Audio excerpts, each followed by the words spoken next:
Hello, the following video is a recording of the Artist Feedback AMA number 10, held within MetaJungle Discord on February 24th, and is hosted by Mike Schmidt and Dan Hawk. Both Mike and Dan are active photographers in real life and in the NFT space, and we appreciate the time and attention they take to provide honest feedback for the artists who contributed. We appreciate those who volunteered their work for review and all of you who attended. We hope everyone can learn and grow from this opportunity, so why don't we get to it?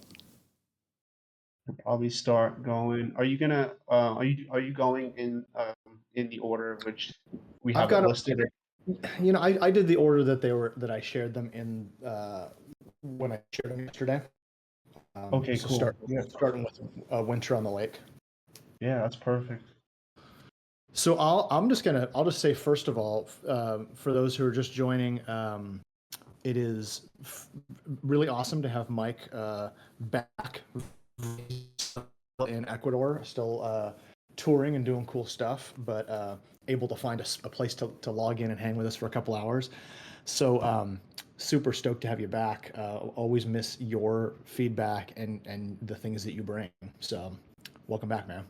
Absolutely. Thank you, dude. And thank you for taking the helm when I was gone. And so you guys had a really cool AMA that I definitely want to check out and catch up on from last week. And gathering the artists this week too, very helpful. And it's like a lot of cool choices that you picked. A lot of variety, a lot of amazing artists, and a lot of cool stuff to talk about here today. Well, I got to give a shout out. Boss Mom put together a list of some people who've been very regular attendees and hadn't been chosen yet. So some of these are people that have been hanging out with us every week in the AMA, but just and so we wanted to kind of honor that and say, hey, you've been here, been listening. Let's get you in on this. So there's a good chunk included for that reason, and then there's a couple that I just picked because I saw them and just had to include them.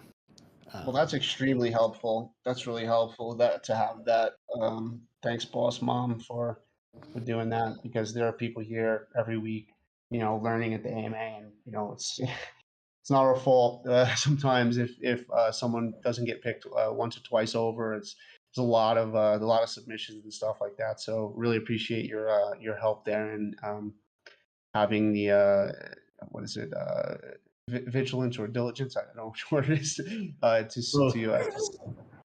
to see who who has been here and who deserves a slot here. Thank you. Mm-hmm. So let's dive in. The first one, I'm just going to flat out say it. I saw this one in one of the other channels, and I said, hey, so this is Winter on the Lake, and Sayet Kenyali. Hopefully, I'm saying that even maybe somewhat right.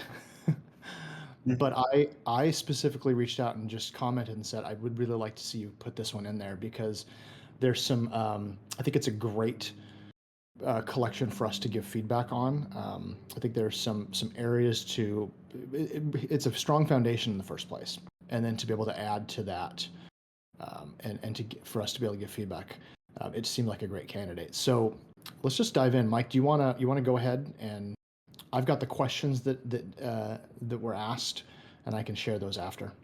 Yeah, I mean, my first look at it, I really loved this sort of abstract nature of it. It's like almost aerial, and then some aren't almost aerial, but they feel very abstract in some sort. And then secondly, I went and read the artist statement, and I thought the artist statement was really powerful, and I felt like this connection to it through like the struggle of these fishermen that are like out, and their families don't know when they're going to come back, or they might not make it back. And you see this like small, which appears to be like a small boat moving through this like one little river section, and just surrounded by ice.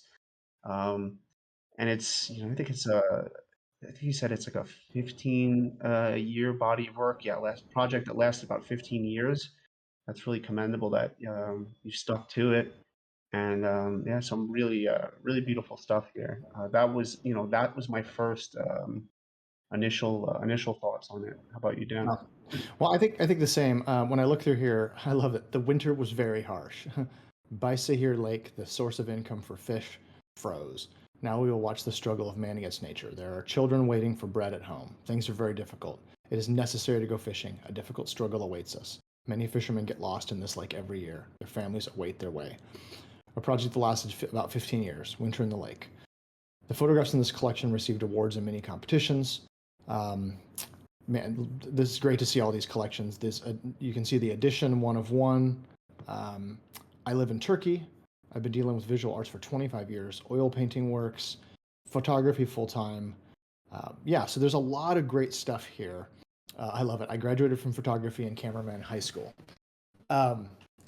So first of all, I love all of the background, and I guess my one little piece that I would encourage would be to maybe, and I think this is true because we're worldwide. We are with the pleasure of a lot of work from people who are not, where English is maybe not their first language, and I would encourage you to maybe think about just seeing if you can get somebody who has a little better grasp on English to kind of tighten this up a little bit. You're saying the right things. It's actually pretty well written, but it's a little bit redundant. There's some things that are repeating here a few times, and some kind of broken sentences. But I Exactly. I love the ideas being communicated here. Yeah, what's being communicated, I can feel through, through the words, and I can kind of see the struggle in the images because I'd have some anxiety out there if I was on Oh some of those yeah. frozen lakes right now. Well, and for example, like look at this one here. Okay. This come on, load up. Right, I'm like, yeah, wow, and I just mean, all the ships one after the other. doesn't this just give you anxiety? Like look at these guys with their feet out of the boat on the ice. Yeah. They're made for this apparently, Yeah. or Yeah. or they just have to do it to make ends meet. Yeah. But these guys, this is it gives me anxiety just thinking about it refreezing, that sort of thing, and being stuck out there. So Yeah, well, yeah, I guess they have tools where they just keep breaking it. yeah, I'm guessing. Is the yeah. artist here? I didn't see him. I'm looking to see again. I don't see Yeah, him. I don't see him in here. That's okay. Yeah. So a couple things I'm gonna point out right off the bat. I noticed that there is a license included, which has been a thing that we've been talking about over the last week or so.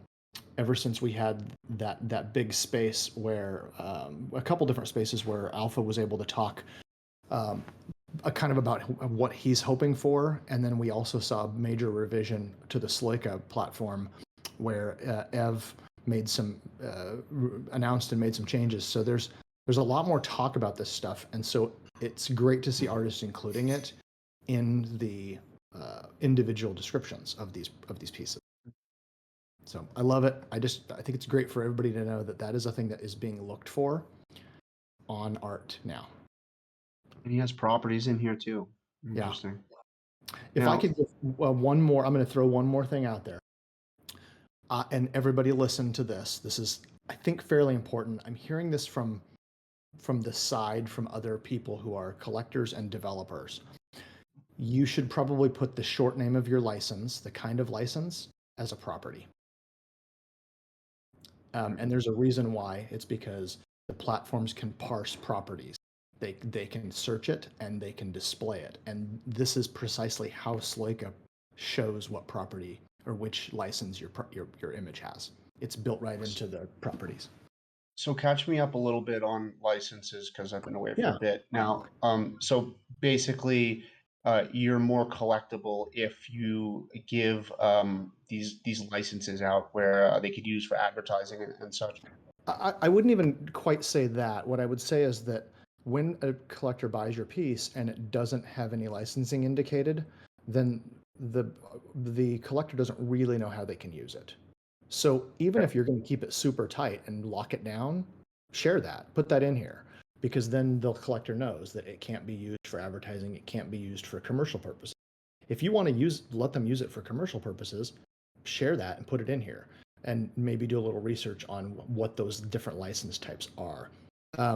The short answer to kind of get us moving forward is that Sloika started a new one that's called an extended editorial, which basically is non-commercial, except it can be used for any size collection display, so doesn't matter how big the gallery is, and the collector can use it to advertise their collection and the place where their collection resides. That's It gives really them, cool. yeah, it gives them the freedom to not have to worry about if your photo accidentally shows up in like some thing they've done to promote their collection. Wow. Okay, and Pretty good deal. Quick question here. So after you've sold the image already, are you able to add to the properties? I would assume No, not. no, you're not. Yeah. So this is a Hmm. thing that should be done upfront when you're getting started. You already added the Yeah. license stuff here. Figure out the short name, add it as a property. Cool. From here on out, that's what I'm going to be doing.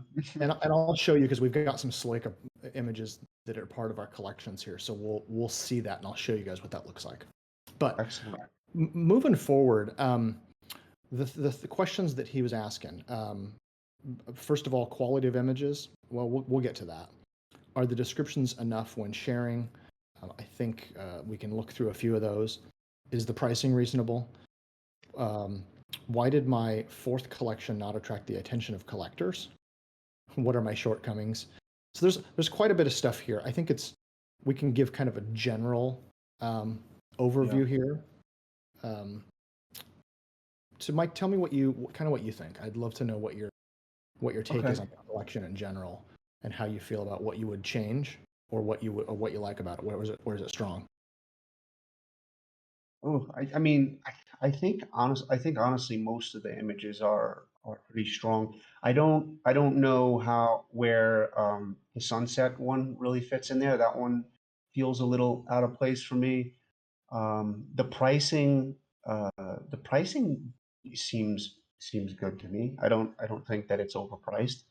Right. Um, yeah, there's a couple of I guess there's probably a couple of images that are kind of similar. Like let's say Journey to Hope 14 and Journey to Hope number 6. I mean, they're going in a different direction, but it's still a pretty similar image. You could maybe shorten down the collection a little bit, like by moving some of the ones that are a bit more similar. Like I would say Journey to Hope 7 and Journey to Hope 15 maybe are a bit similar too. Where I think let me see which one I like. Pull them up here.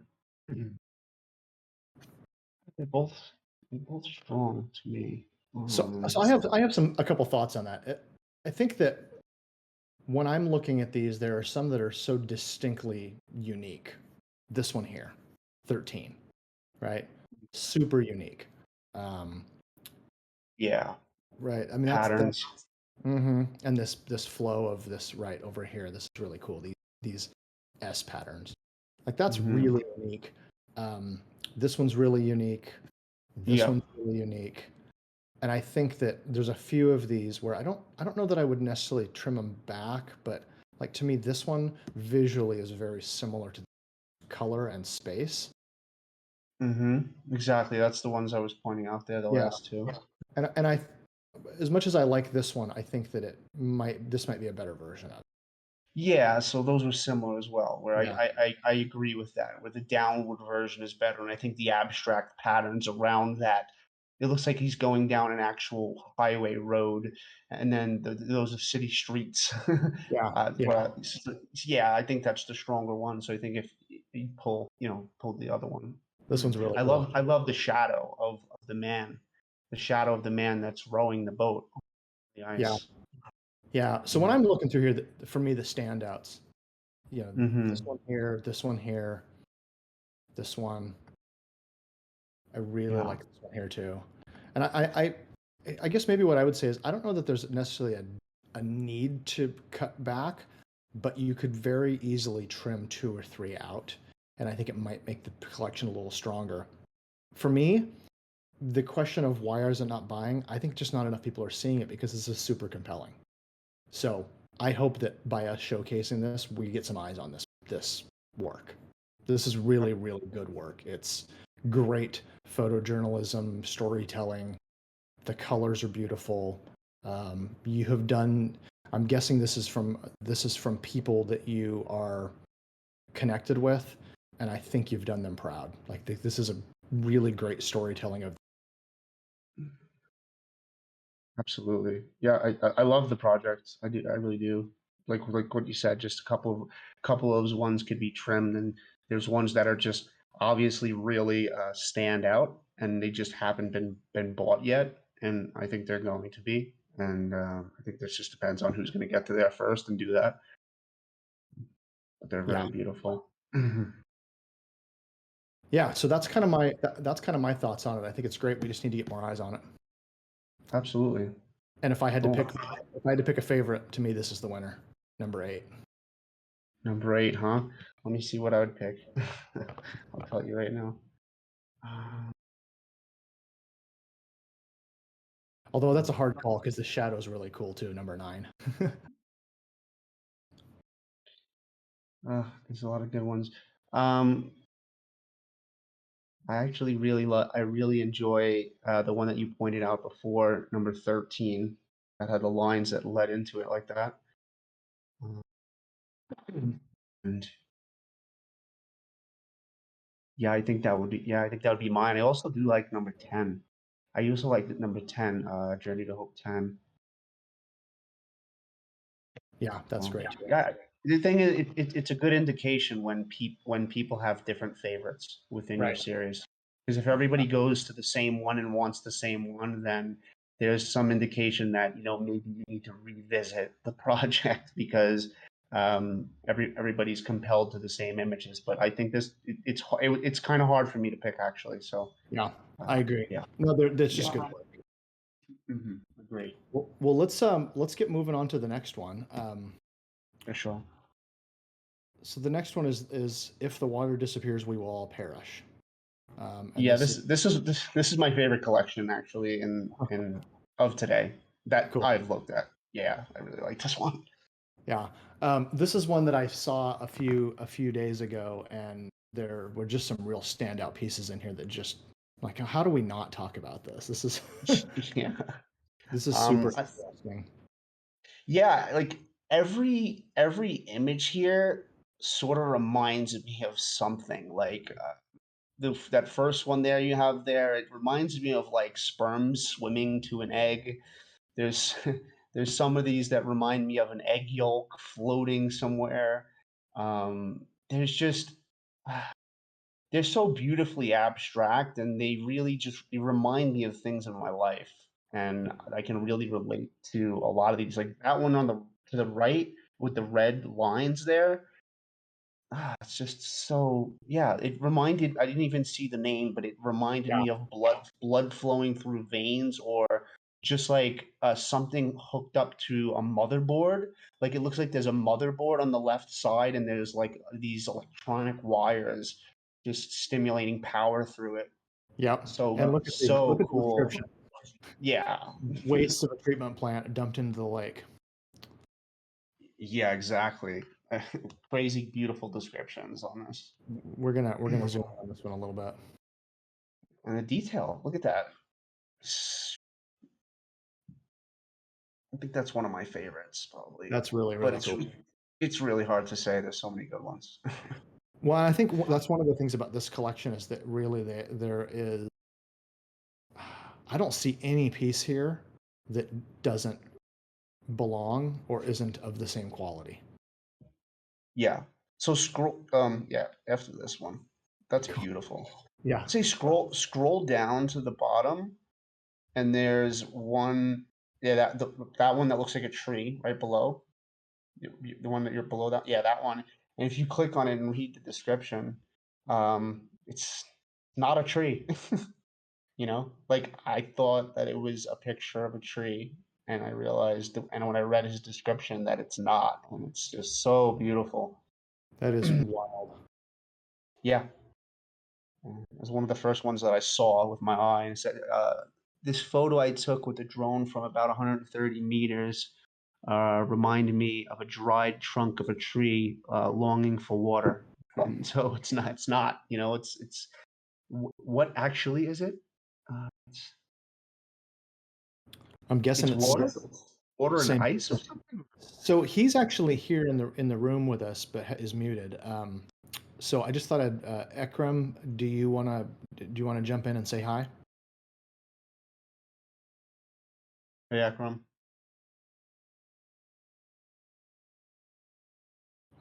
Discord. We're always dealing with Discord stuff. Hi, Hey. Hello. hello, good evening from Turkey in Antalya. Oh, welcome. We're just admiring your Welcome. work. It's really beautiful. Thanks. So we were wondering this specific picture here, if you wanted to talk about what this actually was, because we thought it was, well, I mean, I thought it was initially a tree trunk when I saw it, and you wrote in your description that it has looked like it. But so what actually are we looking at? Because it's Excuse me, my English a okay. little. Serhat Karasungur help me. Okay, someone can help him. He said. Serhat abi. Yeah, I don't know that we have anybody who's who can translate. Well, I'll tell you, we love the work. Is this like tailings from wastewater?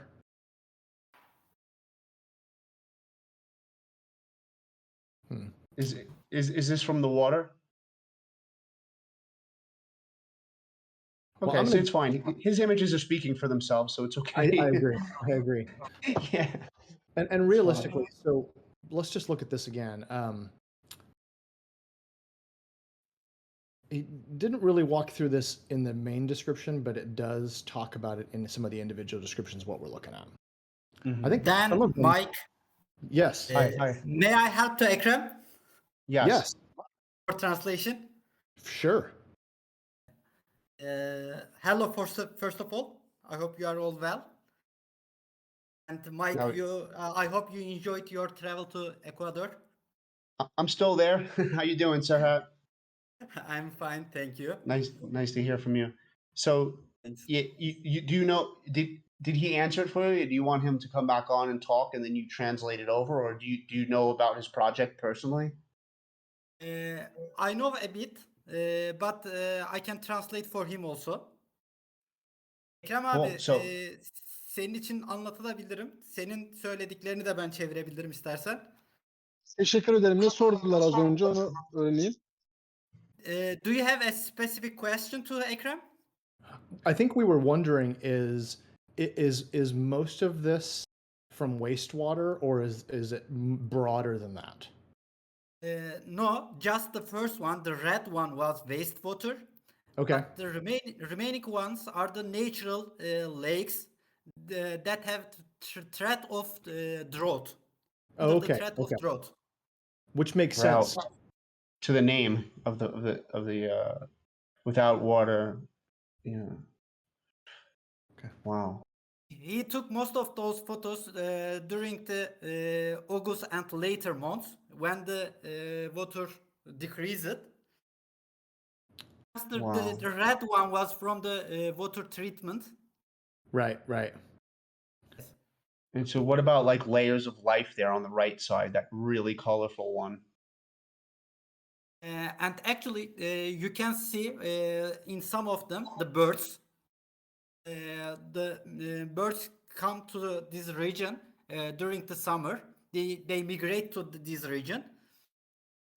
So there are some little spots in the lakes that are not in that one, but in Right. other ones. I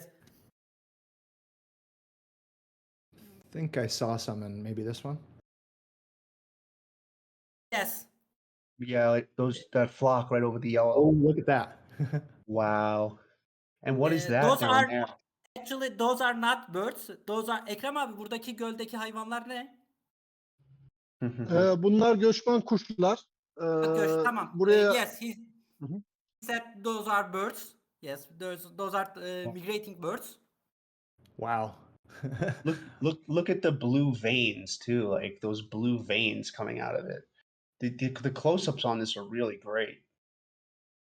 You You could just really, get lost in this. Like, yeah, this is fantastic. yeah.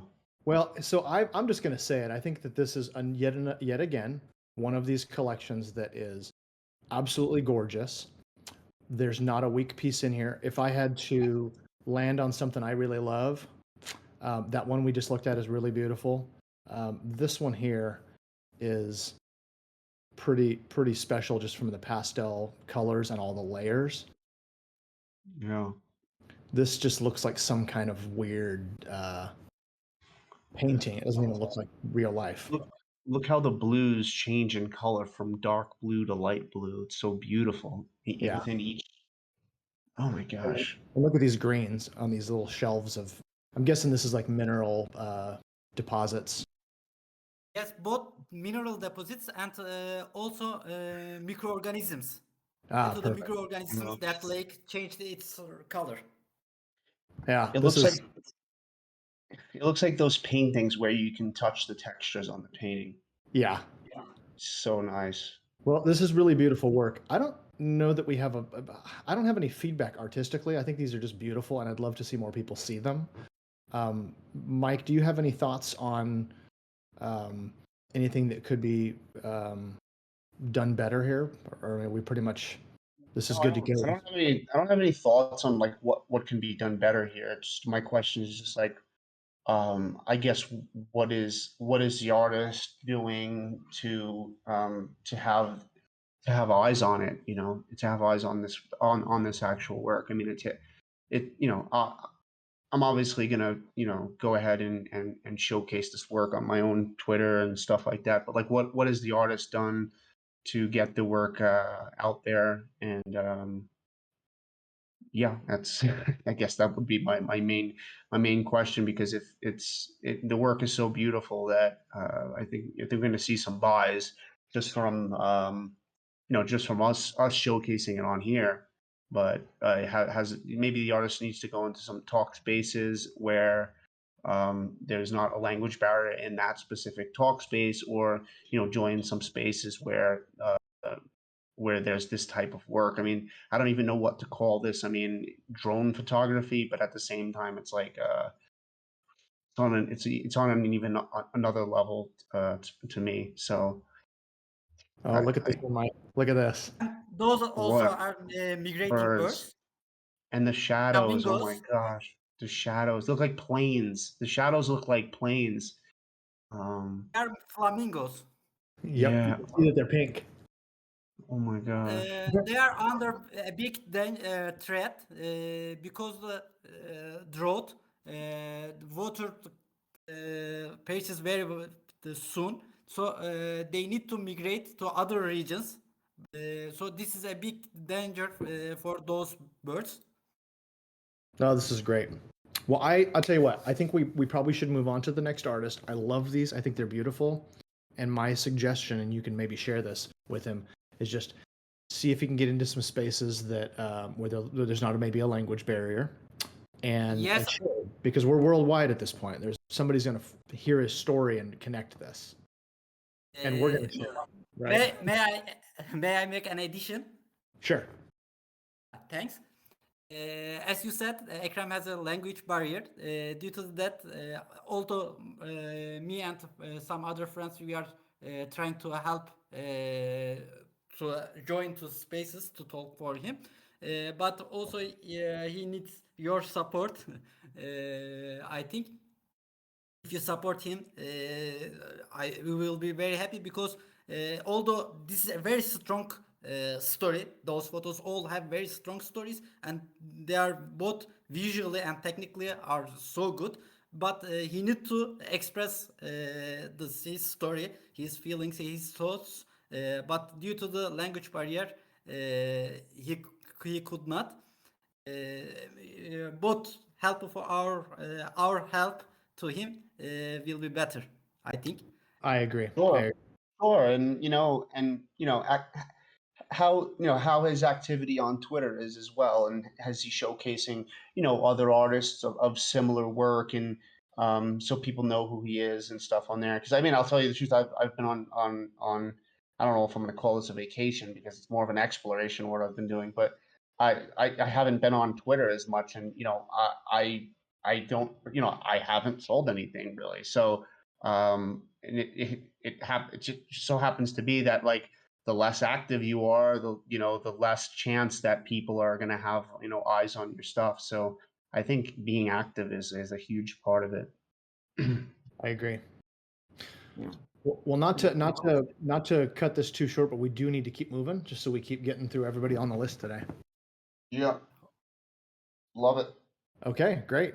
Thank you so for being much. here. And yeah, thanks for helping translate. Okay, Mike, have we talked about this one before?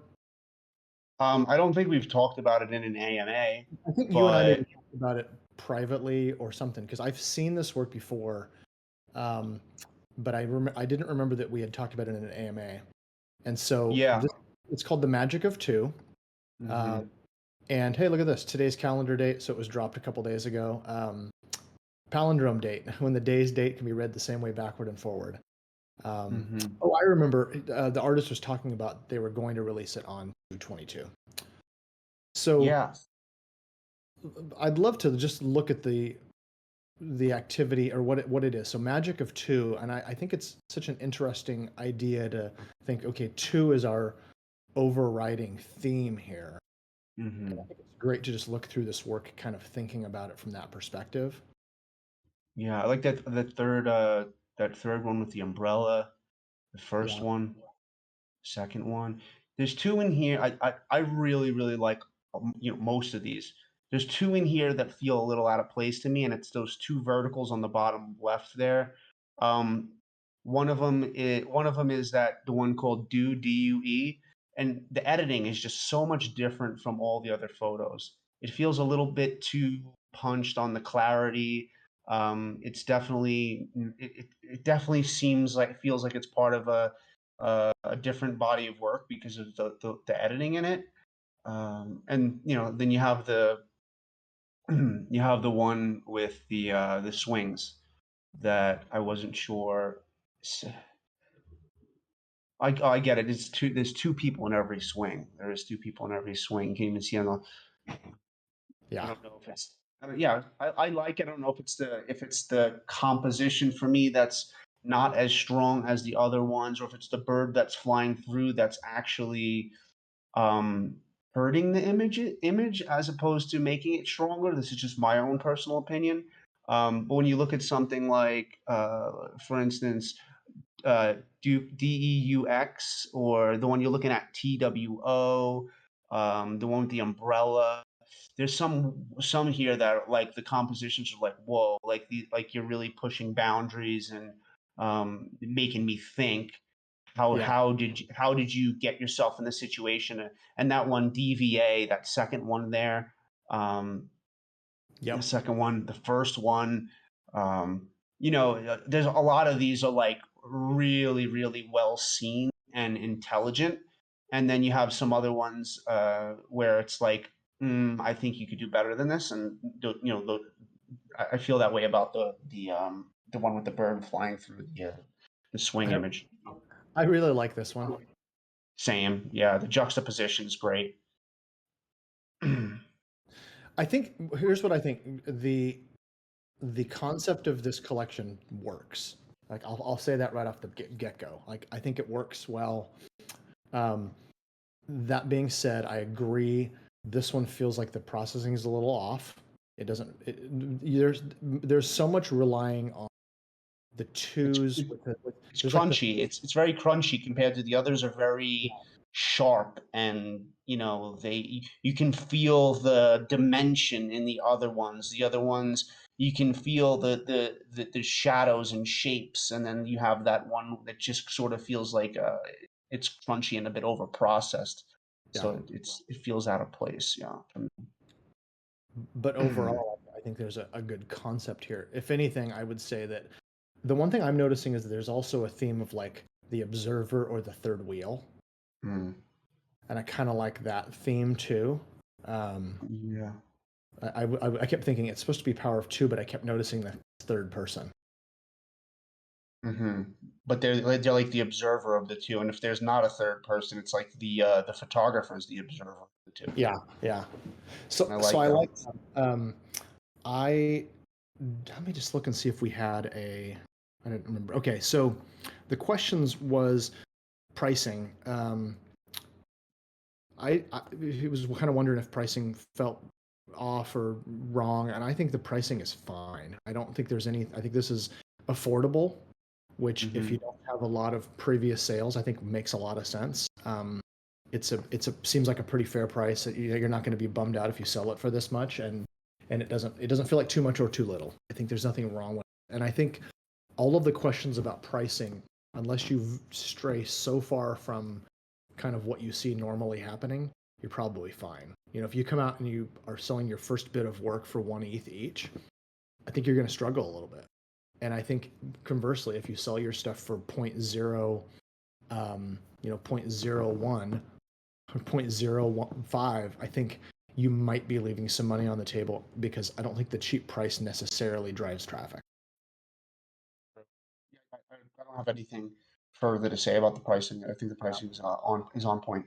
Yeah, I think I would lean into that a little bit more. People keep asking about pricing. I think that I know this sounds like a pat answer, but you kind of have to do some research and figure out what is stuff like yours doing, and how much of a market and an audience you have, and can you command a little bit higher, or does having it a little lower make it easier for people to kind of jump into your collection and become a collector? True. I like the title. I don't see any problematic stuff there. I think each individual. I'm noticing that the collections are there's not much here, and so you've got your name, you've got the collection, the artist, the location, the edition. All of that is great. I think that it might be helpful to have a little bit more description. And this one's sold already. Yeah, there's three sold, and it's only come out a couple of weeks ago. So I mean, it's on the right path. But I would think about adding maybe a little bit more about, you've got the description of where it is. So yeah, maybe you don't need more. Maybe I mean, obviously Alpha bought this one. So yeah, I mean, I think the description depends. Sometimes it's like, if you're able. So for me, the photographs that ask more questions than give answers, I enjoy more. I think I'm more helpful. So if you could write a description and like not give us all the answers through the description, but make us feel something that adds to the photograph, then I think throw a description in there. I don't know that every photograph needs a description, and that's up to you. I do notice that a lot of collectors do like a description, but I don't think they want all of the information fed to them. So I think there's a certain art behind even just writing the description to not give away too much information. Yeah. I'm also I agree. This is good. I think this, once again, getting in front of more people, maybe trimming a couple out of here if you are able to and willing to. I think this one is not as strong. I agree with that. I kind of like this photo. I would think about maybe what if it was a little bit match the collection. If it matched the collection better, Yeah, exactly. Yeah. Maybe shifting you've got the shadows are kind of blue. You got kind of a split toning thing happening, and I think it might work a little better if it were more black, less blue. Sure. But I think we can move on to the next collection. Yeah. Yeah. Let's move on. Very good work. This next one, Muhammad, the beauty of the night sky. This is, let me just look at here. Muhammad says he's an amateur landscape photographer based in Iran, and he's looking for feedback. Any shots that don't fit? Are the descriptions enough? Should he create a separate collection for the star trails? And are there any recommendations to make it better? So let's look at it a little bit here. First of all, there's a huge pricing gap here that I noticed, though. That was one of the first things that I noticed, from 0.05 all the way down to, I believe, 0.4. So that's like a 5x. No, it's even more than that, I think. But pretty big. Yeah, you got this one here priced at 0.4, which is quite a bit higher than everything else. Yeah, and I mean that is one of the ones that I do like, that I do lean more towards. I do like some of the simpler ones here. That is, Yeah. yeah, this one's very beautiful. I thought the one next to it was, and the busier ones, I'm a little less attracted to the ones that are a bit more busy, let's say. Sure. So Aynen. if you Do scroll up, sorry. I was just going to say, I heard somebody talking. I didn't know if Mohammed was maybe here and trying to talk. Yes, it's me, Muhammad. Hey, there you are. Thank you for having me here. Hey, thanks for joining us. Thank you. I Absolutely. have to explain to you about the price gap that Mike said. That shot that Mike said, I like it, you know. It wasn't easy to take that because I climbed the forested mountain about 3 hours at night. And when I got there, the fog was everywhere, and I had to stay one more night to take this shot. And you know, I like the shape of the tree, the comet at the top of the tree, the fog over the village in the valley, and you know, I like it because of that. I put this price for that. Yeah, I Sure. think you should write about it a bit more in the description then, for sure. If you're gonna make it, 4 times more than most of them. Well, I definitely like it. I think it's one of the top ones. I'm drawn to the one to the right of that too. That's simple. I like that one's really interesting too. This one, the Uh, right to the right, other right. yeah, no, yeah, that's fine. Both of those I enjoy. The more simpler ones. There's some of them in the collection that feel a bit busy to me. If you go back and you go north in the collection. For instance, let's see. Can you go higher up? Yeah, so like that second image there. So let's open that. So I think this one was a bit busy for me, and it's harder for me to find out like what the subject or the story is in this one. And so, well, I can see the subject is there. You have two people there, and they're sitting, but there's just it's just a bit busy of an image for me. I tend to think that a lot of these these astro night shots, I'm a lot more drawn to simplicity and minimalism in those. Yeah, I tend to agree. So I think as I'm looking through here, this will be my thought. If you're going to price it higher, you probably should have a description of you don't have to tell us why you're doing it higher, but you should probably mention the struggle, mention the long hike, mention why it's important to you. I personally think that having these two side by side, like me, this is a more interesting photo and probably worth just as much from a collector standpoint. I think that Yeah, that's the confusion and the price gap there. yeah, I love the clarity on that observatory in the bottom left of that building.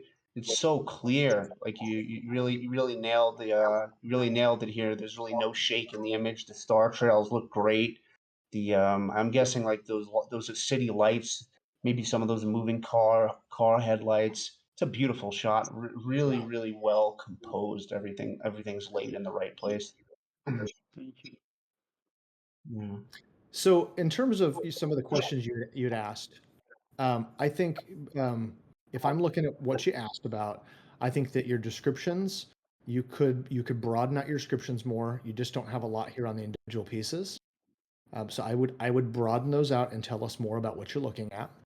So I think that's the first thing that I'm noticing based on the questions you've asked. So descriptions should be more.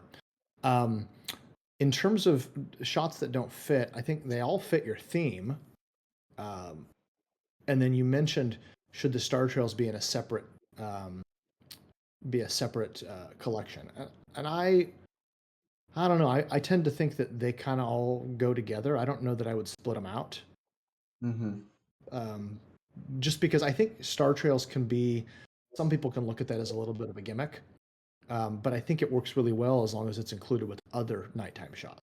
Like it's just doing star trails is a single kind of astro type of photography, and I like having it included with other more standard Milky Way. Me too. I like this arc. This it's that green one. It's one of the like panoramic style. The middle, yeah, yeah. If you open that one up, so I tend to be more. You know, that's a mountain, and it's the highest peak in Iran and Western Asia. And it's a significant mountain in Persian mythology and a symbol of Iranian resistance. Beautiful, I like that. yeah. Well, and you've got a good I description here too. Like you actually mentioned that here. That's great. Yeah. So once again, I tend to lean towards these more minimalistic, it's more minimalistic approach on these astro photos.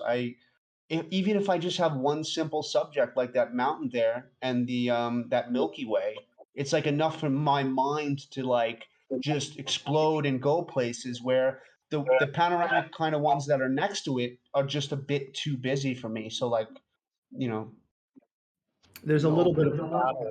There's a little bit of a battle here for what is your subject. Agreed. The other thing, I'll just say this as a, I shoot night sky as well. And one of my things I would mention is an image like this might benefit from, I know you've got the shadows pulled up because you wanted to include it, and there's some panorama stuff here. There's a little bit of ghosting stuff happening up in here. And I think the green feels a little bit wrong for the white balance. And I would maybe think about pulling back the saturation a little bit, because it's kind of distracting from the beautiful aqua colors that you get in the sky. I mean, it is more beautiful when it's fully opened up. If I put my finger over that, that blue and orange hut, I don't know. I might like the image better without it. So it's hard for me to say. This is all just personal preferences, right? Absolutely, yeah.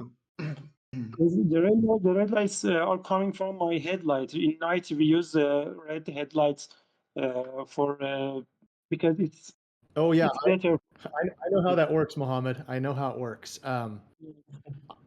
If I were you, I would kill the red headlight when you're shooting, just because it messes with your white. Because I wasn't alone, some of them are my friends' headlights. Unfortunately. Oh, I know. All of us know how this works. We all go shoot night sky together, right? We have to. This is not easy. It's You not gotta easy. I've try. tried to do this. Yeah, you ban the red headlight. Usually shouting, "Turn off that light! Don't turn it on!" That's hard to take these photos. Oh, I know. I'm right there with you. I have a bunch of night shots that have red in them, so I'm right there with you. Well, hopefully that kind of answers your questions here. I think these are some great pieces. I don't know that I wouldn't split out the star trails, but I would think about maybe tightening up a little bit and seeing if, if there might be a couple in here that are those two right next to each other, light pollution and a night in the jungle.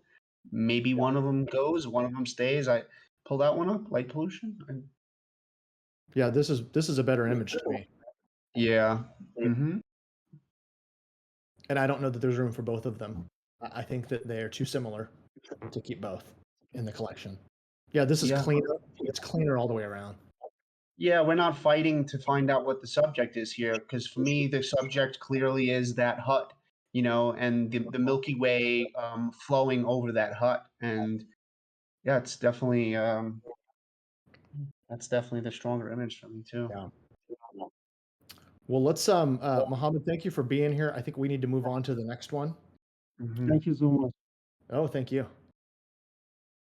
Hey, more night, creatures of the night.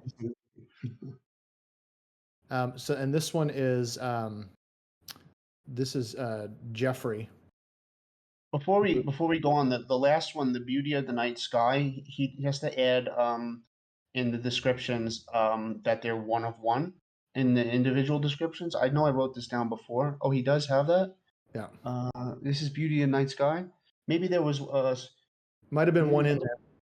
There might have been one in there that I was looking at that, okay, maybe that, that one doesn't have it. Right. Okay. So that's all. I just wanted.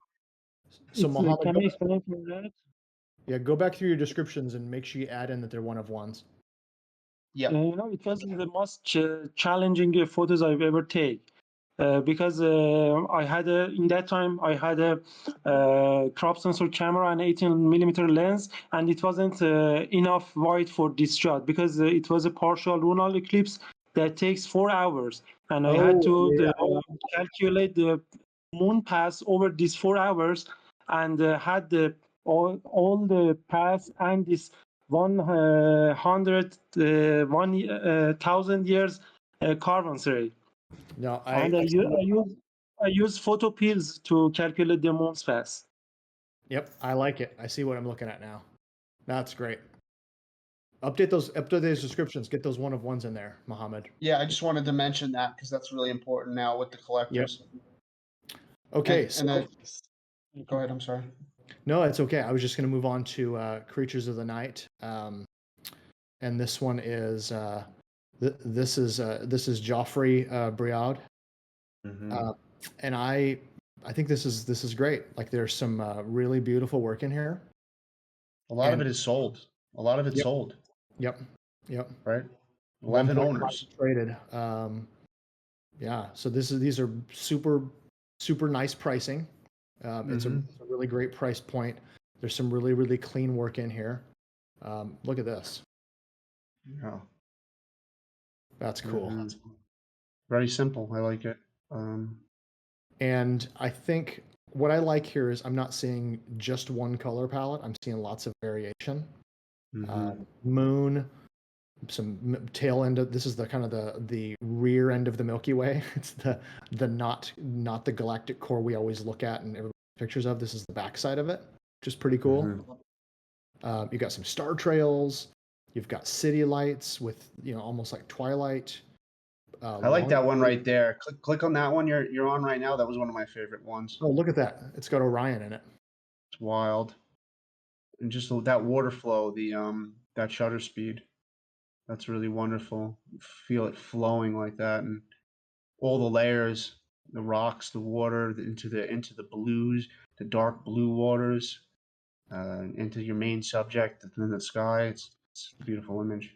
So I'll mention it because I'm looking at the description here. I don't see that there's an indication that it's a one of one or what collection it's from. So yeah, I have that written down on here as well in my notes. That may want to add that in. And also, I forgot to mention. See, Alpha owns this. Oh, Alpha owns that one. Yeah, got similar taste. I really love that one. So let's look at the ones that haven't sold. Yeah. I'm gonna land on this one first. Because, man, this is cool. Yeah, I think that should have sold. That's gorgeous. Oh my gosh. Okay, so here's what I love about this one, and I'm just gonna, as somebody who shoots night sky, one of the things that I think as night sky photographers often don't think about, or it's kind of an afterthought, is the idea of white balance and the idea of what is your light source? Where is the light coming from? This is beautiful because you've got this I know that these are probably very dim lights in real life, but this light source is giving all of this glow here to all of the clouds and fog and the perch here. But then you've got this super cool, beautiful thing, and then you have this beautiful blend of. And also, it's interesting that this is kind of a mix, starting to blend, because you've got the warm light here hitting, and it's got the overhead cool light. So it's kind of a blend of the two, and you're almost daylight right. But it's all blended so well that nothing feels out of. I think. Yeah, and those colors go so well together. The oranges and blues. He's done a great job. And then there's this. Yeah, and this floating, it looks like just floating mountain that lives in the sky. It's beautiful. Yeah. So, yeah. The other one that didn't sell, the other two not that one, but the ones next to it, especially the one right next to that, there's, it's number 14. Nope, number 14, next to the left of that. I don't think this one is as strong as most of the ones in the collection. I think because I don't really, most of the image is this foreground. That's just really not that interesting to me. The subject sort of appears to be this like light out in the distance, and it's so far out in the distance. And so maybe that's why this one hasn't sold. I don't know though, because that other one was absolutely beautiful and it hasn't sold. So, Yeah. I personally, if it was, in my collection, I'd maybe drop this one down to like 0.1, 0.12, and maybe not 0.15, or even pull it from the collection, just because I don't think it's as strong as the others.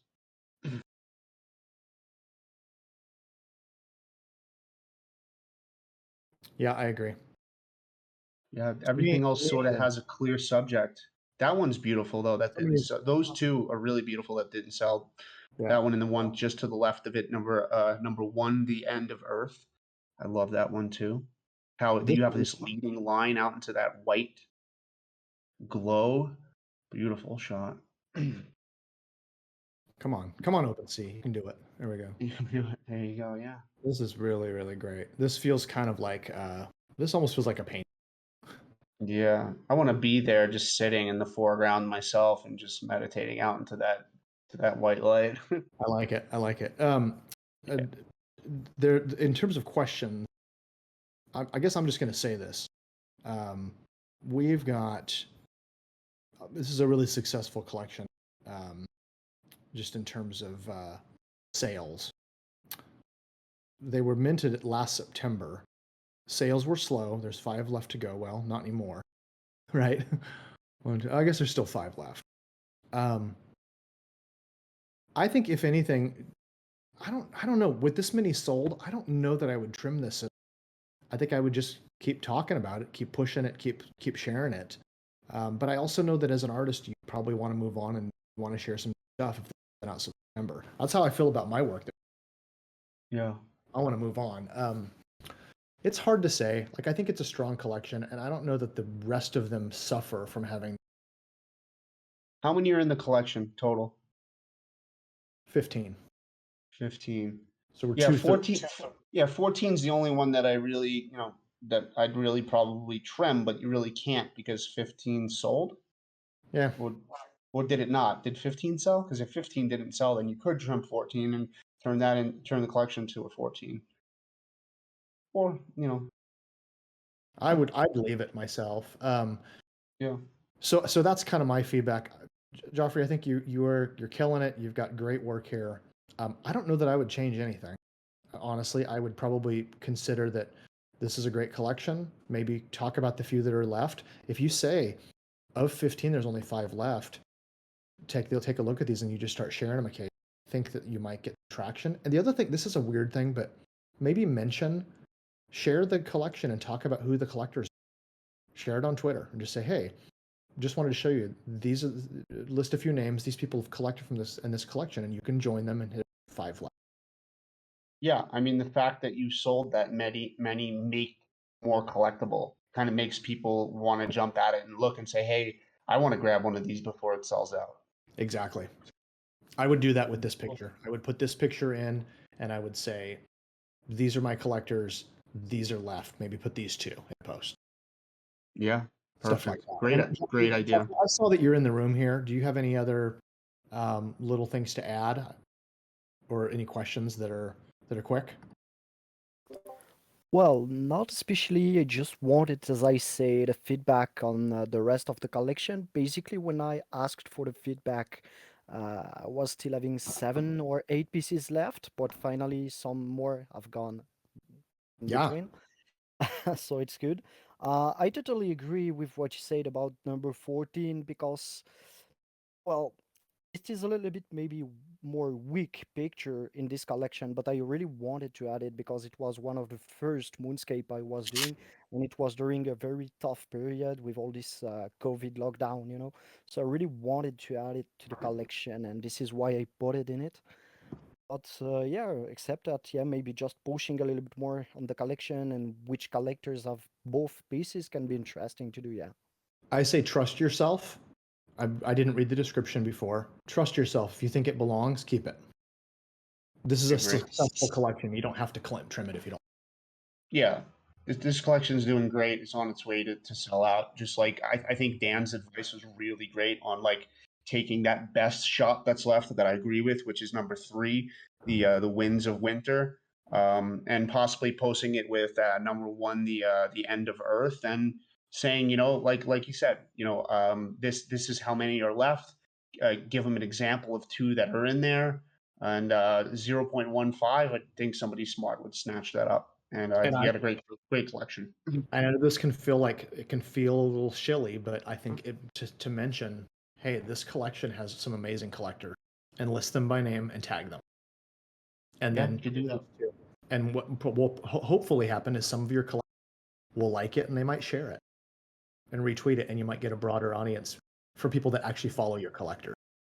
Yeah, and I'll share and I'll share and I'll retweet this too with the images that stand out to me as well. Yep. So Tag us. Tag both. You got that. Okay, Joffrey, thanks for popping in and thanks for submitting. Beautiful work. Yeah, thanks to you for the feedback. It was nice to have your opinion on my collection and my work. Thanks a lot, guys. Yeah. You got it. Okay. Let's move on. This is by Saphira my bird photography story. Sophia, I see him a lot. He's very active, very nice guy, very supportive. So definitely want to just mention that. Thank you for being in the AMA. Exactly. So first of all, I like that it's a tight collection, right? You've got a small group of images here. I think that's a great way to do this, a great way to tackle this. I think the pricing makes a lot of sense. It's not overwhelming. It's feels pretty good. Mm-hmm. The feedback that was specifically being asked for was I don't know that there is any specific. Yeah, tell me how to promote wildlife photography in this was one of the things that he was asking about. And this is, and I also know that he's a award-winning. This is somebody who's not a newbie in terms of his work is very good, and has won awards for his work. And I say he, I'm assuming he, but could be she. I don't know that, the question should be, how do you promote wildlife photography? I think it's just more about how you promoting yourself. Because I think in this space, that, all artistic genres are accepted, and, it just depends more on, how the quality of the work, how you're displaying the work, who you represent yourself as within the space. So yeah, I buy wildlife photography. I think it's beautiful. I know tons of people who do. This is my favorite shot, that greater flamingo. I think that's a really beautiful moment. It's very hard, I think, to have these animals up against each other, showing such like love and affection. It's such a beautifully seen and taken photograph. I love the depth of field and everything too. The legs are beautiful. They're such beautiful creatures too. I think you've captured this so well. This one. I don't think wildlife is necessarily doing bad in the space or needs to be promoted in a special kind of way. I think if you can just do it, if you can do it compelling and differently than others, then you're off to a head start. That's a great shot.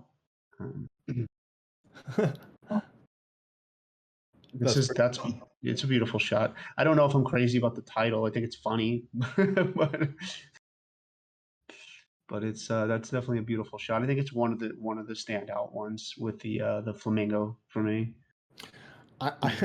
I would consider losing the emoji. The emoji, yeah. Only because I just don't. You want these to last a long time. You want them to be kind of immortal on the blockchain, and who knows if that's even going to be a thing. Maybe it will always be a thing, but who knows? And this is pretty cool. Yeah, the colors are wonderful too, and your timing was epic. I love his red eye right in the middle of these yellows and greens, and great composition, great moment. Yeah, this is great. I think if I were going to give feedback here, I mean, obviously this is great work. There's good stuff. I think I would wonder, you've just got the 6 pieces. I think this could be a little bigger potentially. I know I don't often give that advice, but I think that you're obviously a talented photographer. I think if you've got some other bird shots, I think this could be a little bigger. Adding another 3 or so. What might be Yeah, I right? mean, yeah, feel free to show them to us in the MetaJungle photography chat and tag me and Dan or whatever, a few other people and say, what do you guys think of these bird shots? Would this fit into the collection or something? So we could kind of see what else you're working with. Can you scroll up? What's Yeah. the name of the name of the series is it's like my bird photography story. I think you could come up with a more compelling title than that. That's just my own personal opinion. Well, yeah, you're in wetlands of South India, so we have a specific geographic location. I mean, even that's might be a better title, the wetlands of South India or something. But I don't know. My bird photography story is just a little too. I think it's a little too easy for you. I'd maybe get a little more poetic with the title. Also, look what I'm circling here. Yeah, six items there. Only 7 will be included in the You collection. got to make up your mind, Saphir. Which one is it? 6 or 7? But these are good, and I would consider adding a few more potentially. Let's move on. Yeah, absolutely. I think I'll just say we're gonna skip the Venice Carnival because the link is dead, and I think he may have deleted the collection. Yeah, Okay. quite possibly. Thank That you. was down for me too. He's not here in the room, is he? No, I don't think so. Okay. Yeah, I'm happy. Thank you so much, Mike, bro. Oh, Saphir. he's from the bird photography collection. Yes. Okay. Yeah. Yeah, absolutely. Thanks for being here, man. Did you have any questions outside of because I didn't know that you were on the mic. Same. Yeah, first of all, thank you so much for this wonderful opportunity, and I'm very happy to talk with Mike because one of my best friend is space, and happy with share my experience with that. Thank you so much, and I go to many many supportive words in this section. I'm planning for adding more photos in this collection. And thank you so much for this opportunity. This is my one of the most shots in my career, and I am planning for adding more photos in this Great collection. Thank you. Yeah, I think it's a great vehicle for your work. I would add more and keep doing stuff like this. It's great. Yeah. So the next photographer is the one that it looks like they deleted their collection and they're not in the room here. So you should probably just X that out. We can move on to From Freedom. Hey guys, real fast. This is Alpha Trilogy. Yeah. Alpha. Hello. Hey, what's going on? On the bird photography and that question directly about how to market it, how to get more eyes on it. I would suggest, I think it's called the Wildlife Collective. I may be wrong, but it's a group of 100 plus wildlife photographers. And I would reach out to that group because, they are actually working hard and there's a whole bunch of subgroups within the main group that are actually, they're actually putting together plans and strategies for ways to go out and get more eyes on their genre of photography. And I just would, if I was a wildlife photographer, I would definitely be reaching out to that group. I don't know what it takes to join that collective, but I would definitely look at that because I think it's a way that you get a bunch of artists working together. You're going to definitely have a chance of getting more eyes on your work. So I'm glad you mentioned that. I'm totally glad you mentioned that because we have 2 pretty active members of the MetaJungle community that are both involved with that group. Ryan Salt he actually runs the gallery and it does the curating for their gallery. And Jason O'Rourke has gotten involved recently as well. So reach out to either one of them, but I think Ryan might be your best bet. And he's Salt, SAULT, Ryan. Look him up. Yeah, that's great that you brought that up, Alpha. And that goes for like any other collection that's outside of wildlife. Like there's groups out there that are backing each other, spotlighting each other and stuff like that, and maybe trying to find some of those groups to help. And yeah, that's probably perfect. So sweet. Perfect. Oh, once again, I'm really surprised. Thank you so much, Alpha, for this wonderful words. I'm really happy. Thank you. Thank you so much. Yeah, thanks for being part of MetaJungle and submitting to the AMA and taking the feedback and being on the mic. We really appreciate you. I always see you around on Twitter and sharing people's work and being very supportive. So you're a really great member in the community. So thank you so much. Agreed. Sure. I will try my best, bro. Thank you so much. Great. Hey, let's look at some more animals, right? Yeah, From Freedom to Captivity. And this is Connie. I like this guy a lot. He's really nice, really cool guy. He has a lot of wisdom to offer, and I own a piece in this collection. Oh, great. I own a piece in this collection. I know Alpha owns some pieces here too. I own that last one there, the Majestic Beauty. This looks like some kind of ad, man. Yeah, dude, I thought it looked like a painting or something. I was like looking at it. I was like, this might be like one of the most beautiful photos I've ever seen in my life. I was like, I have to buy this somehow. That's really good. Yeah, and Okay, I just did horseback riding for my first time through the Andes Mountains, and it's not easy. I almost fell off, and but I have this new love for horse because the only what is it? What do I say? Relationship that I've ever had with animals is a separate relationship where you pet them, you feed them, and but when you're on a horse, it's like you become one. You have to become one because the horse just does whatever it wants if you don't become one with the horse. And so like and this was a 4 hour horseback riding session, and like the first couple of hours my horse would not listen to me and would be going really fast, and I would and here in Ecuador you have to say show. It's SHOW, show. I don't know if it's some different elsewhere. You have to really hold on to the ropes and pull back, and he wasn't listening. He was going real fast, and I was like, oh my god, man, I might fall off this horse.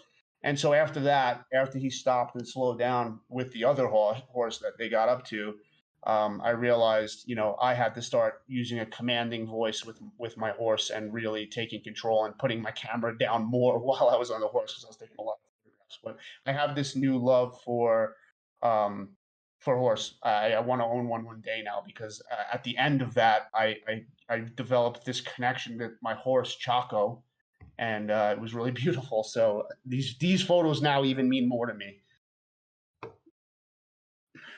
Man, yeah, these are great. I'm gonna. You guys have heard me say this already a few times in this group, but look at the white balance in this photo.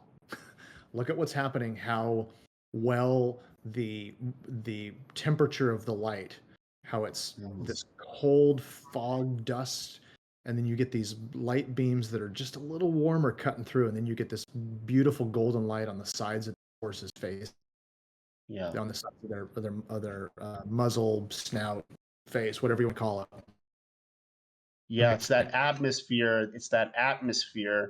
And like you said, that color temperature that just slices the photo in half from this foggy mystical feeling, and then you have this warm rays hitting and adds dimension, and all the photos they feel so cinematic. They feel like they could be taken right out of like Django Unchained or what's that game, Red Dead Redemption 2. They look like almost screen caps from Red Dead Redemption, and this is real life. Like these are just phenomenal photographs. I love everyone. Take a look at this one too. Same thing. Yeah. Really. How to do silhouettes 101.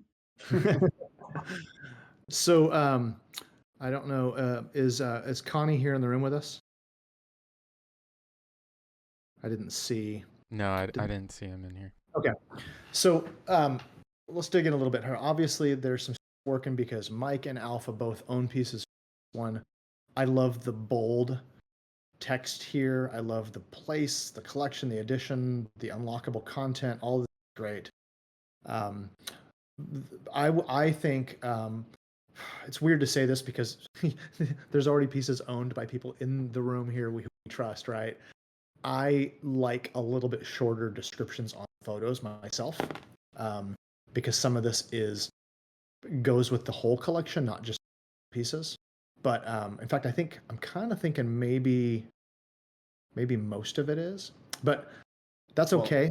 Because I bought mine without reading the description, just FYI. So there's different types of collectors. Okay. So yeah. That's true. I didn't even read. Well, that's fair, right? No problem. Like, I want the one of one. I want the artist name, the collection name, and Yeah. I do like some descriptions in photographs. Like I said, if you're not feeding me all the information about the photograph and you're giving me just a little bit of something where I could use my imagination to fill in the rest of the gap, I do really like that. When I say all of it, also knowing, because everybody has come across this, there's a character limit for this section, but there isn't for the individual description. So I get why you'd include a lot of stuff on. Yeah. So let's talk about now, like, so these are epic photographs, but yet there's only two owners, right? So I own, and Alpha Trilogy owns, and so obviously there's not enough eyes on these. I mean, look at these: zero favorites, zero favorites. That one favorite is from you. So there's not enough people that are seeing this collection. The reason why the one that I bought has 5 favorites and the ones that Alpha bought have favorites is because we've showcased them when we bought them, and that's probably why. Right. And you know what I'm saying? So that's so that's really the critique here, is like, yeah, you're a phenomenal photographer and these are beautiful photographs, but there's no eyes on them. So how do we market these and get more eyes on them? And how active are you on Twitter, and in what ways are you active on Twitter? Are you showcasing other artists? Are you in Twitter spaces talking about your work? Etc. There's a lot of different ways to to get your name out there and have people remember your name to want to go and take a look into your work. So I don't think just me and Alpha alone buying some of these pieces because they're phenomenal, and then us showcasing them is enough to push a sellout on it. It's got to be consistent. So joining art threads like the ones that I've been running, these art threads, which I'm going to start tagging MetaJungle in, as since they put me on here as art ambassador, which is pretty amazing. I'll be tagging them as be like a MetaJungle art thread. Finding stuff like that where you can showcase your work and also go in there and engage with other artists. Find that community. Like maybe this is considered wildlife too, right? Because these are wild horses. These aren't tamed horses, right? The descriptions, I believe, says that these are wild. So maybe you get involved in that wildlife community as well. 2 photos in here seem pretty similar to me, though. Those 2 on the bottom left there that you have pulled up, Dan. I don't know that I would lose any of them. I mean, all 3 of those are a bit similar, but I think that Lost in the Dust is better than Lost in the Dust 2. Agreed. That's why I favorited it. And I'll tell you why. It's because there's a broader tonal range. You've got more darks up here. You've got these light rays through here. You've got the 2 different color tonalities. I love it. Yeah, the hat too. His hat. Yeah. Like the hat is that's just an epic. It's an epic silhouette with that hat, and the silhouette of the head of the horse is really well done. So you could probably drop the other image. I mean, it might hurt to have both images that are very similar, because then the collector feels as though there's another one in there that's kind of just like it that someone else is going to have. So it could almost feel like a one of two, because you even labeled it as a one of two. You didn't label it as a one. I mean, it's part 1 and part 2. So it's you could probably lose one of those. But as far as everything else goes, I don't really have any other feedback on this. I really would love this collection. I come back to it and I look at it. So I agree. Had to jump up and let my dog out. He's clicking. Okay, cool. Ready to move on? yeah, I am. Okay. Sure. So I'm going to preface this and say that I have been friends on Twitter with Jobby for quite a while. And I love seeing the direction he's gone with his work. I'm just going to say this right off the top. If you go look at his work, you're not going to find a clunker. You're not going to find it. His work, he is an amazing landscape and nature photographer. So I'll just say that up front. I'm always kind of blown away that he doesn't have a bigger audience, sell more pieces, because he is like the photographer's photographer. He's really. Yeah, I'm starting. And so so when did this drop on Sloika? So I think, okay, so I'll just, this is not that long ago. Let me see what he said. I mean, it looks like a bunch of them sold, right? Oh, Yeah. 7 available, 3 sold. He sold 3. Some of them are like, this one is owned by, it doesn't say it here, but it's Ayuri. I'm not sure. And these are 0.15. I don't know how this isn't sold out. Yeah. So Okay. I'll just say it like he's got a few sold here, but not enough because these are gorgeous. So the stuff that Jobby had asked about is that he was wondering if it's ever a good idea to change prices, specifically to lower them. Should you ever? No, not right now. Not on these. No. Yeah. These are already underpriced. I think that's my personal. Should you ever delist pieces that have already been listed as a way to induce greater in the project? And he has a few different collections out there. And then, does the collection have good potential? Is there a point where you should abandon the project? What can I do to better market? And and he asked for feedback on some other work. I think I want to open. Yeah, I think a lot of the answers are no on those. Yeah. And let's go through the questions, right? So the first one was price. Okay, so first of all, I feel like these are underpriced, and I think that they'll sell out. For some reason, there's not enough eyes on it. Clearly, there's not enough eyes on it. This is exceptional work, like really exceptional work. If I had the ETH, I'd pick a few of them up for sure. When I do, maybe I will. And so, I think that more people need to see it. Then he talks something about delisting. No, every shot in here is a banger. I don't see one photograph in here that I would say, yeah, that's not good. Like, no, they all make me feel. Look at that last one, Purity. Wow. Yeah, it's ridiculous. They all make me feel a certain way. That they're all, wow, that's just unbelievable. Isn't that cool? Whoever stole that for 0.15, good on you.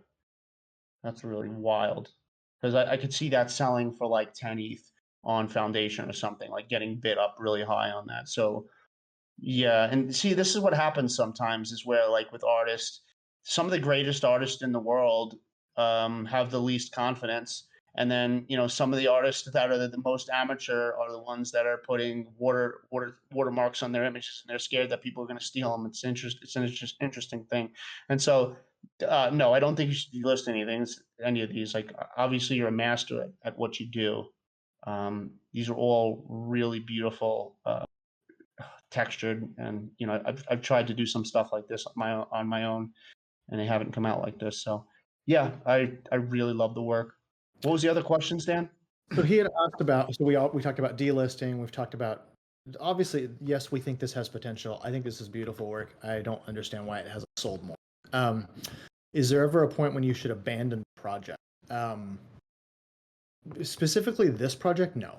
You should not abandon this. This is great work. And I want to step back a little bit and say there's 2 things. And Jason and I kind of got into this.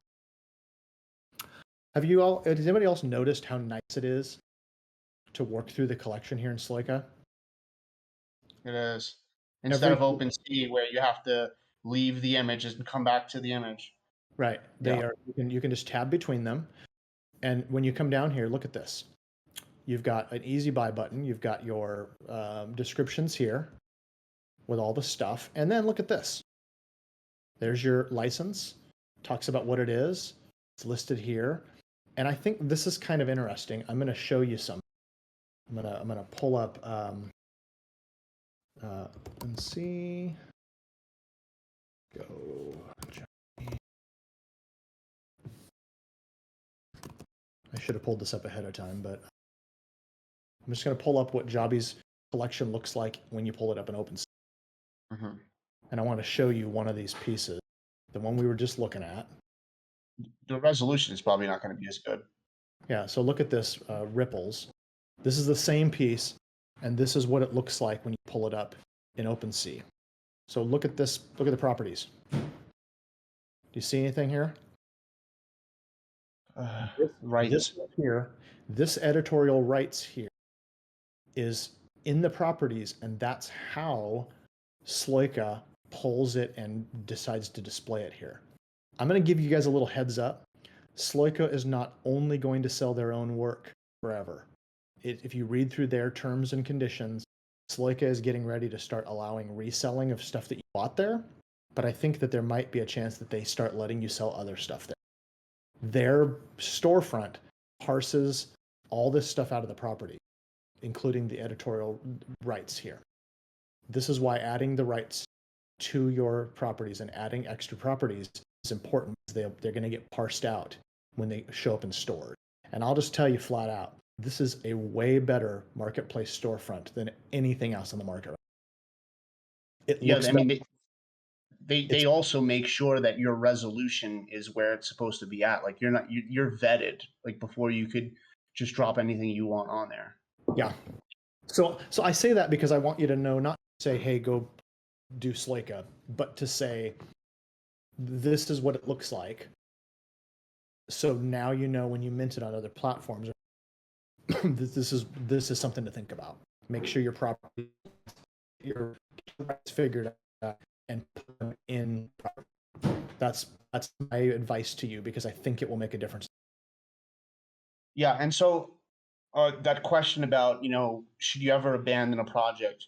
Well, the only time that I really think that you could abandon a project is when no one's bought something from the project, zero sales. Because if you abandon a project after a collector has bought from you, I mean, that's just an injustice to the collector. I mean, the collector was kind enough and enjoyed your work enough to purchase from you, and then you typically abandon the project. Is just something that I would not ethically do. Look at how cool this is. Yeah, beautiful. Anyway, Jobby, I know you're here. I can hear you, and I know you're here in the room with us. Do you have any questions in addition to what we said? Hi guys. First of all, thanks for pick my work, and especially thanks to you guys for all this time you give to the community, for all your support, for all your feedback. I think it's amazing. I've been listening my feedbacks, and the ones I was if I check on YouTube, it's incredible. Learn photography, and really appreciate that. It's not easy. Glad we can help. I think you're cutting out a little bit, Jobby. Yeah. So yeah, first, thank you. About my question, yes, this collection this price because yeah, not really amateur photographer. Actually, is kind of my work. No, it's full time, but I don't have a really big name, no, as you can compare. I don't know, with Daniel Korda and Yuri and all these big names. So I think it's really important to make a name first in the community. I think not many people know me. So that's why I decided to put this price. I think the work is good. But I was believing that if I put a 25, for example, I will not sell any. So I thought this price will be okay, and then sold out, and then maybe make another collection, and then raise the price. And about abandoning the project, this was more related to my working foundation and my other collection in OpenSea than is Tropical Vice. Than it was one of my first my first collection I upload. I have 40 images there at the beginning when I minted the collection. Well, go so well. Pransky bought 40 images, and then after that sell many, actually 30 of the 40, but and then stuck for 6 months. I don't have any sale, and I try to promote, that I'm very active on Twitter. I really help the community, sharing other works and do everything as I can, but I don't know why I still have there like 10 images that I couldn't sell. Jobby, let me say something about that. Yes. We have been talking since way back then. That happened in August, right? Tropical Vibes. Yes, right. That one hit at a specific time, and it was just the right thing. And I don't want to say it was similar to other people's work, but it hit at a time when people were buying those big collections hand over fist. I think that time is kind of over. And I don't want to say, I just want to say I don't think you should get down on yourself because the other stuff doesn't sell that well. Because I saw other collections that were nowhere near as good that sold out quickly like that one. I think the way this is selling a little bit slower is a little more normal for right now. It's something that's a little more expected. When you get popular, when it gets some popularity, it might pick up a little bit. But I also know, and I don't mean to say anything here that hopefully you didn't want out there. I know you released this earlier. You released it back in June or maybe December, and then you pulled the whole thing, and it was priced higher before. My gut is that there's nothing wrong with this price, but I don't think you should be afraid of having a little bit higher prices because the work is really good. It's just a matter of being consistent and sharing it and being our community, and that's how people are going to find them. Because Yeah, it's and quality. That's not the problem here.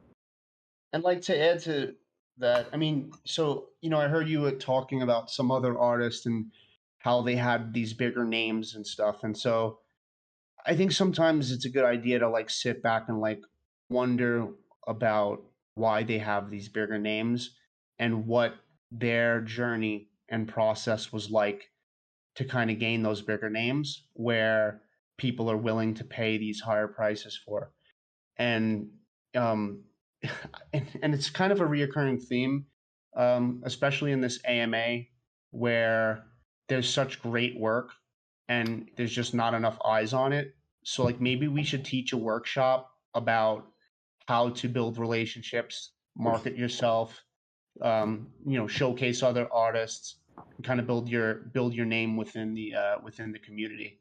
Because these AMAs they're great and the artist critiques are great, but we do keep seeing the same reoccurring theme where there's phenomenal work and there's just not enough eyes on it. And so I think that we can benefit the community with an AMA or a workshop in leading in that direction as well.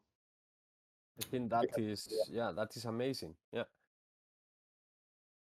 Well, and that's something. Goon, Metagirl. I know Alpha. It sounds like you might be, and you're close by the mic. I think that's something like that could be something that Mike and I have been.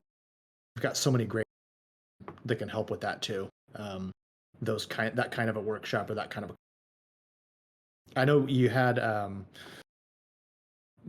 Joshua Paperthin, talked about shilling. You had a space about that. So, but talking about how do you build relationships with collectors, I think that's a great conversation that everybody wants to be friends with collectors. Everybody wants to have those conversations, but I think it feels a little inaccessible to sometimes. So yeah, for me, I will never tax a direct collector. I'm very afraid. I don't know how to approach. But Jobby, let me just tell you, you've heard me say this before. I think I've only had one sale ever to a collector that I hadn't already had conversation. I see.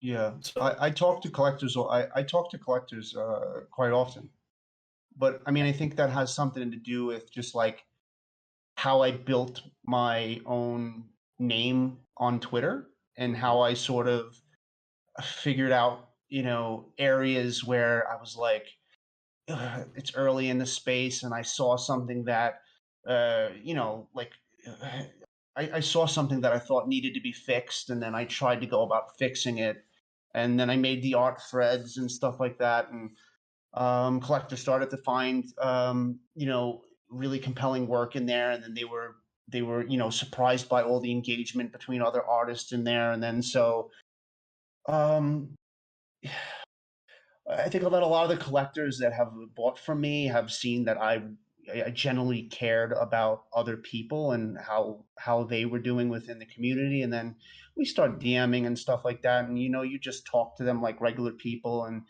I don't think the best idea is just to like DM a collector and say like, hey, this is my project, you should look at it, and it would be in your favor to buy. Like, I know there's people that do that type of stuff, obviously, but they're just regular people like everyone else. I mean, I know a lot of the collectors, for the most part, they don't they could benefit from probably listening in on the AMAs and stuff like that as well, but.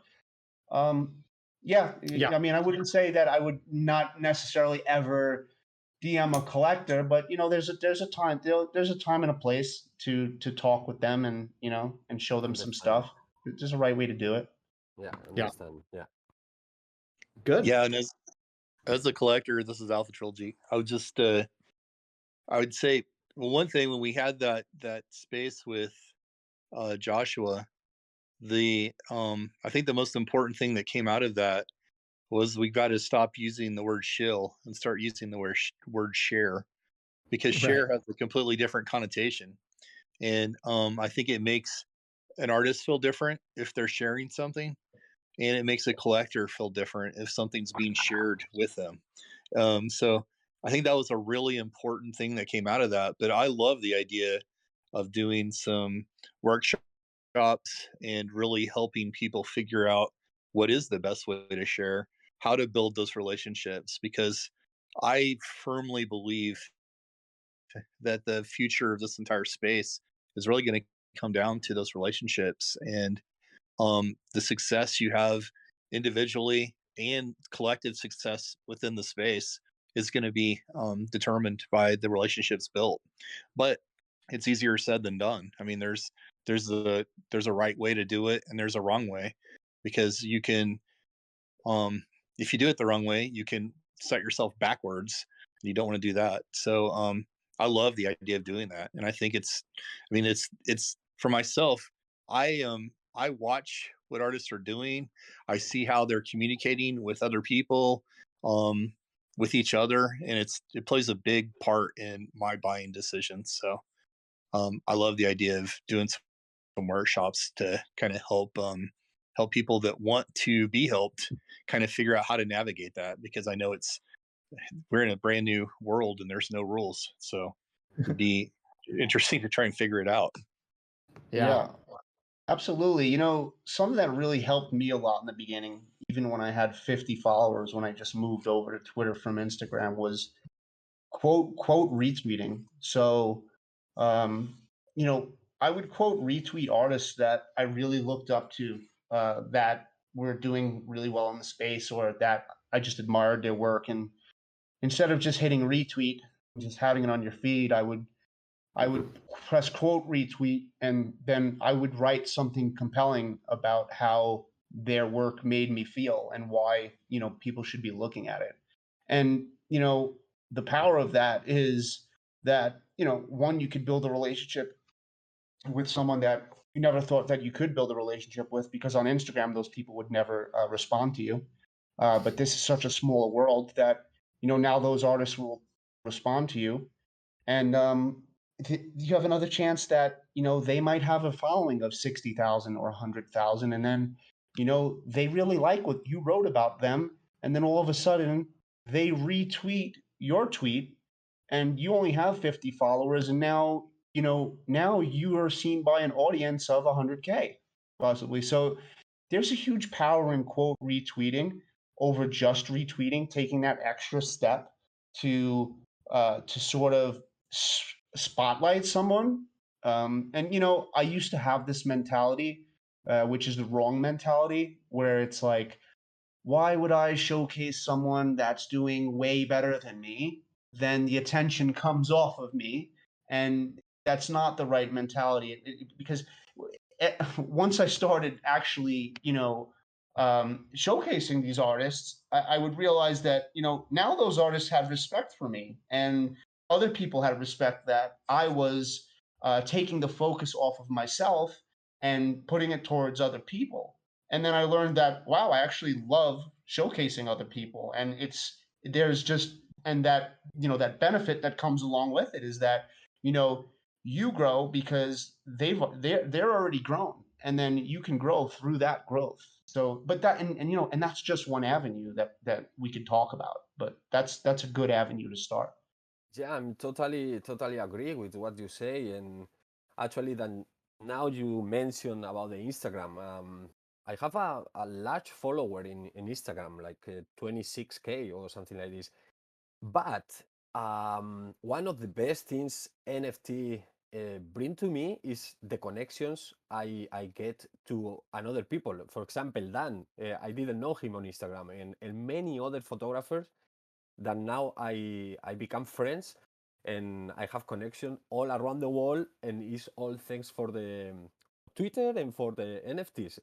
And I'm not talking about sales or anything. I'm so happy to just become to the NFT for that reason also. So yeah, Totally. yeah, right. It's a different place.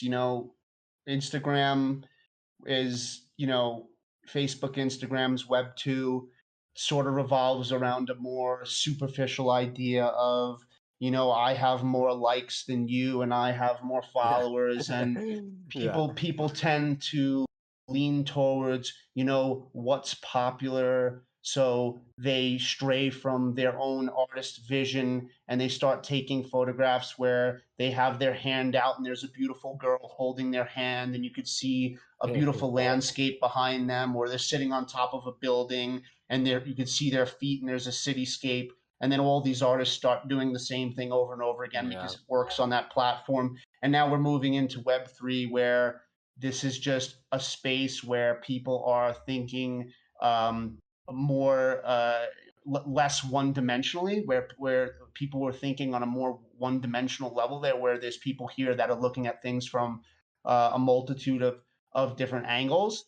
And so I just think I don't want to say you have like a higher quality of people or something. It's not the right way to say it. The people here are more interested in changing the world, and this idea that the energy that you put out comes back, and it's a sort of karmic a karmic process here, and that's why I believe Web3, decentralization, blockchain, cryptocurrency, all of this is a true revolution in democracy, in true democracy right now, and individual sovereignty over. So Yeah. there's a distinct difference there between those platforms into what we're going into now. Right. Yeah. Hey, Beautiful. let's move on now. Thank you so much, guys. Thank you. Gabby, thanks for Really being here. appreciate it. Good calling you a friend as well. Thank you, bro. Yeah. Okay. So moving on, we've got Paul Moon has this collection called In Praise of Trees, and I would love to dig in on this one. This is a super I don't know, just it's very very focused, right? It's about trees, and I love that there's a lot of variety, but there's also a vibe to. So first of all, I just want to read this because I think it makes a lot of sense. It gives you some background.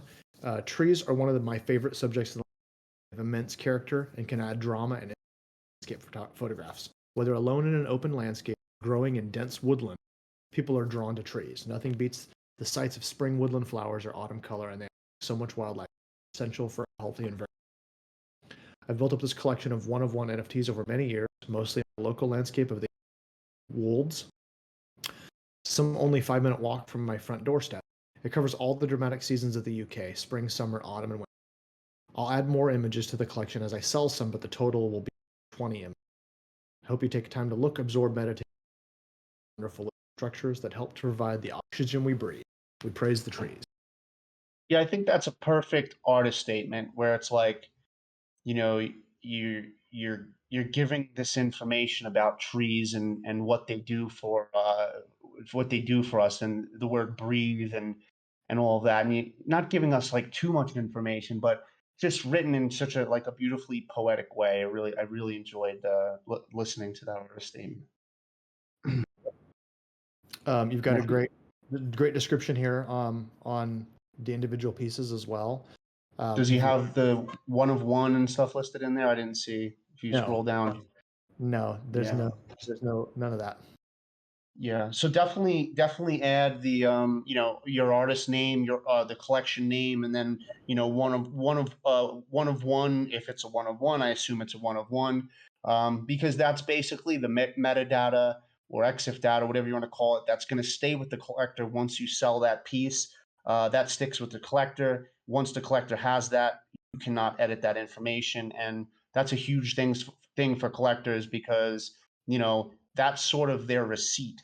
That's sort of their evidence, that sort of their trust in you, that you're saying that it's a one of one, and then we don't all of a sudden see you selling the same image on another platform. So not to say that you would do that or anything, but this is just something that collectors are definitely looking at now, and me collecting myself now is something that I'm absolutely looking at now. And if an artist doesn't have it and I really want to buy a piece, I'll definitely hit them up about adding that. So I would just add that into your descriptions.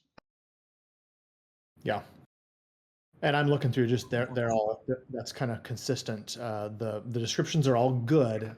Those little things could be added, and the nice thing, you still have time to do that, Paul, because you nothing's sold yet, so you can make some small changes to round out this collection. Paul, I noticed you're here on.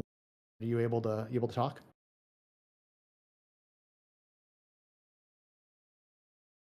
Can you hear me? Can you hear me? Yeah, I could hear you, Paul. Hi, Mike. Are you enjoying Ecuador? Oh yeah, I am. I have about 1 week left. I'm going to Galapagos Islands. Oh wow! Yeah, so I'll probably be shooting wildlife there. So like, I'm seeing literally all of Ecuador, and because it's such a small country, in the span of 3 weeks. So nice. Yeah, absolutely. I'm definitely enjoying it. I don't want to get too into it, but I'll tell you, I did some pretty wild zip lining, mountain climbing, horseback riding, whitewater rafting. I went into the Amazon with an indigenous family. I went to hot springs. I did a lot of really cool stuff. So I'm definitely enjoying it. But nice to have you here.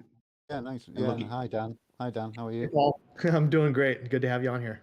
Yeah, thanks for inviting me. It's excellent, brilliant. Yeah, thanks for that feedback about the one-on-one. And now I realise, I should have added that in the individual description. I mean, it does say there, image by Paul Moon Photos in the descriptions. Do I need to add it again?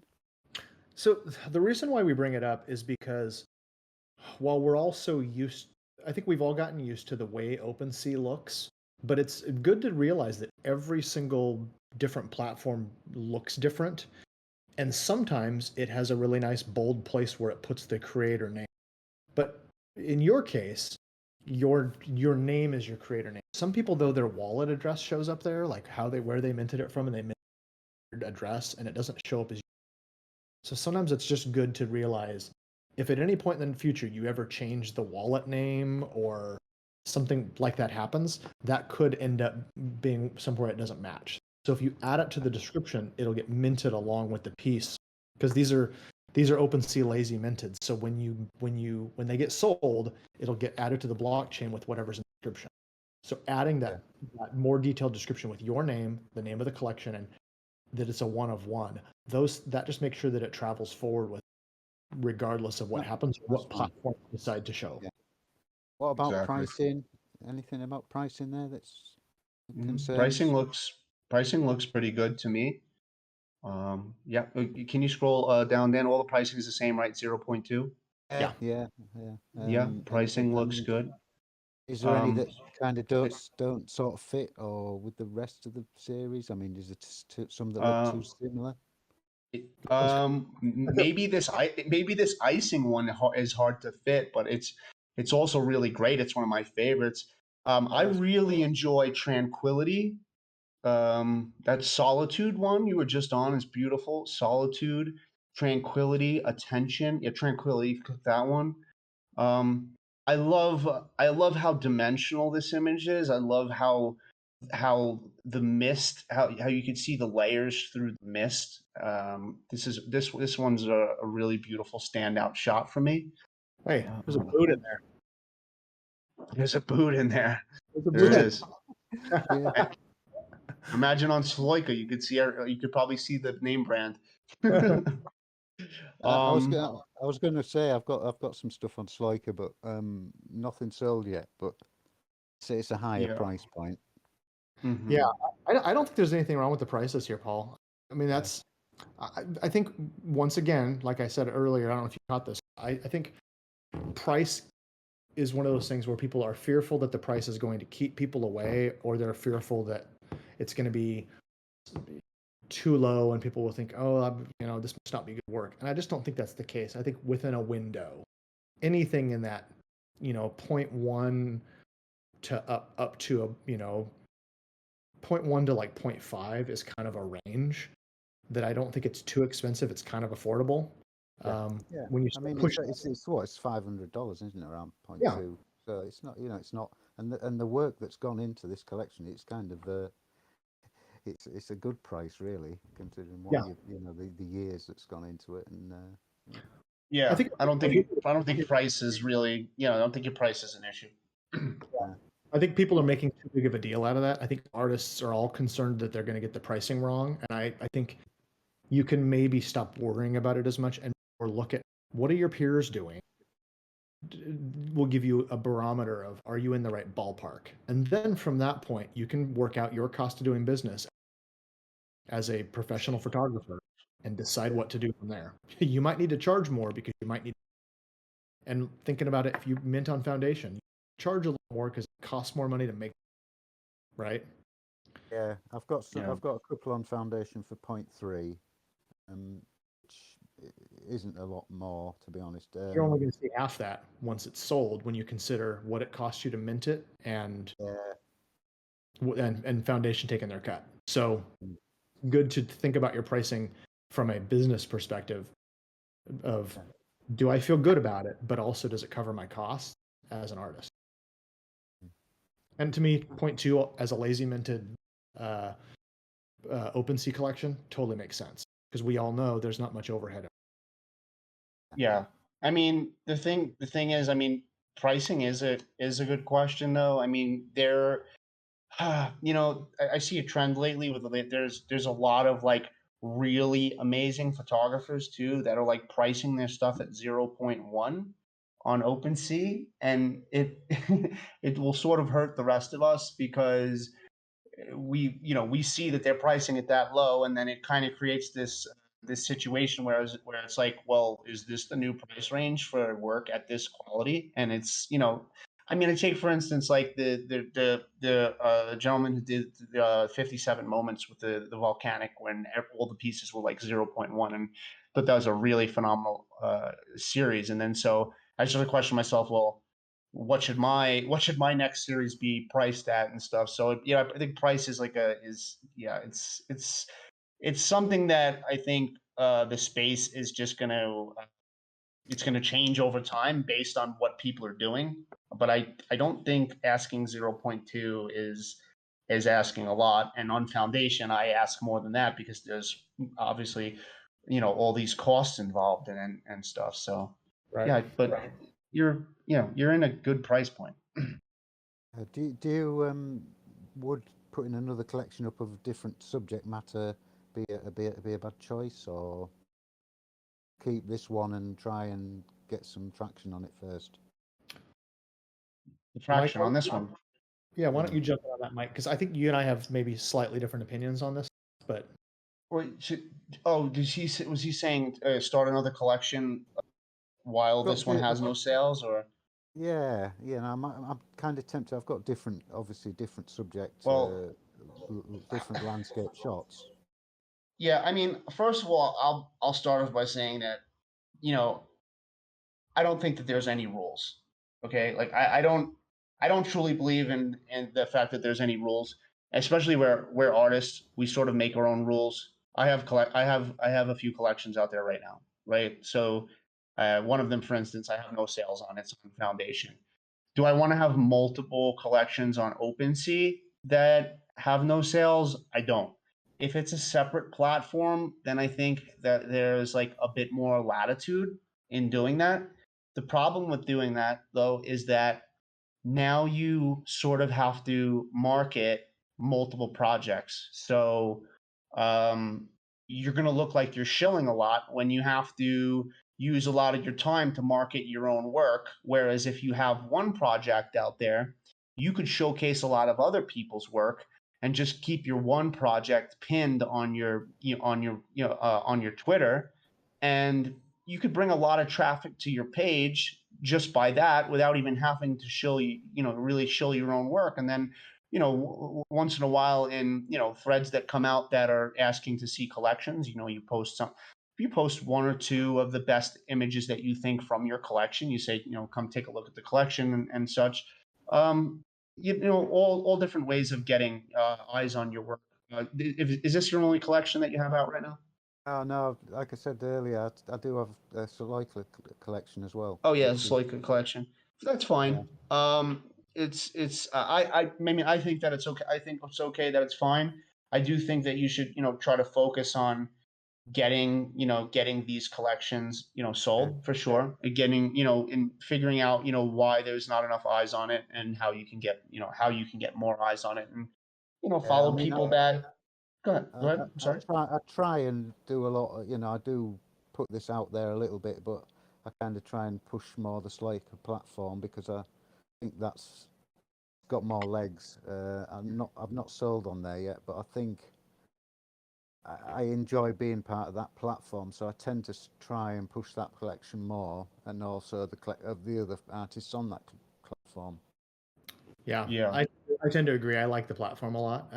And my hope is that more collectors find it and view it as a place that they would go looking for. Yeah, Sloika's a long-term play. It's gonna do well. It's just very new. It doesn't have the as large of a team as OpenSea. It didn't have the head start that OpenSea had, but they have everything they're doing is they do things in a bulletproof sort of way, and they're sort of the ones that are like, let's do it right the first time. And I like that about Sloika, and I think it's just a waiting game. So. Yeah. I had this collection of the trees out before the Soleika one, so it was just a case of I didn't want to take this down because I was obviously going on Soleika as well. I thought I'd leave this one up, but obviously this kind of stagnating a bit. It's just slightly kind of worrying, and it's just. Man, that's yeah. so common. That's so common, Paul. Like I think everyone. Yeah, it's just patience, isn't it? Okay, so I mentioned we might have differing opinions. I think Mike gave a really broad answer, which is good. My take on it is I think, and if you look at mine, maybe I'm a contradiction, but because I have a few different things out that all kind of have a few pieces sold. That's kind of how my stuff looks.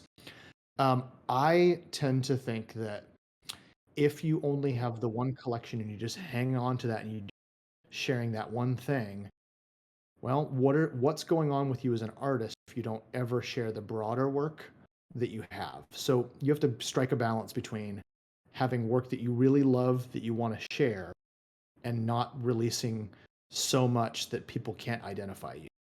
So it's figuring out that balance between the two.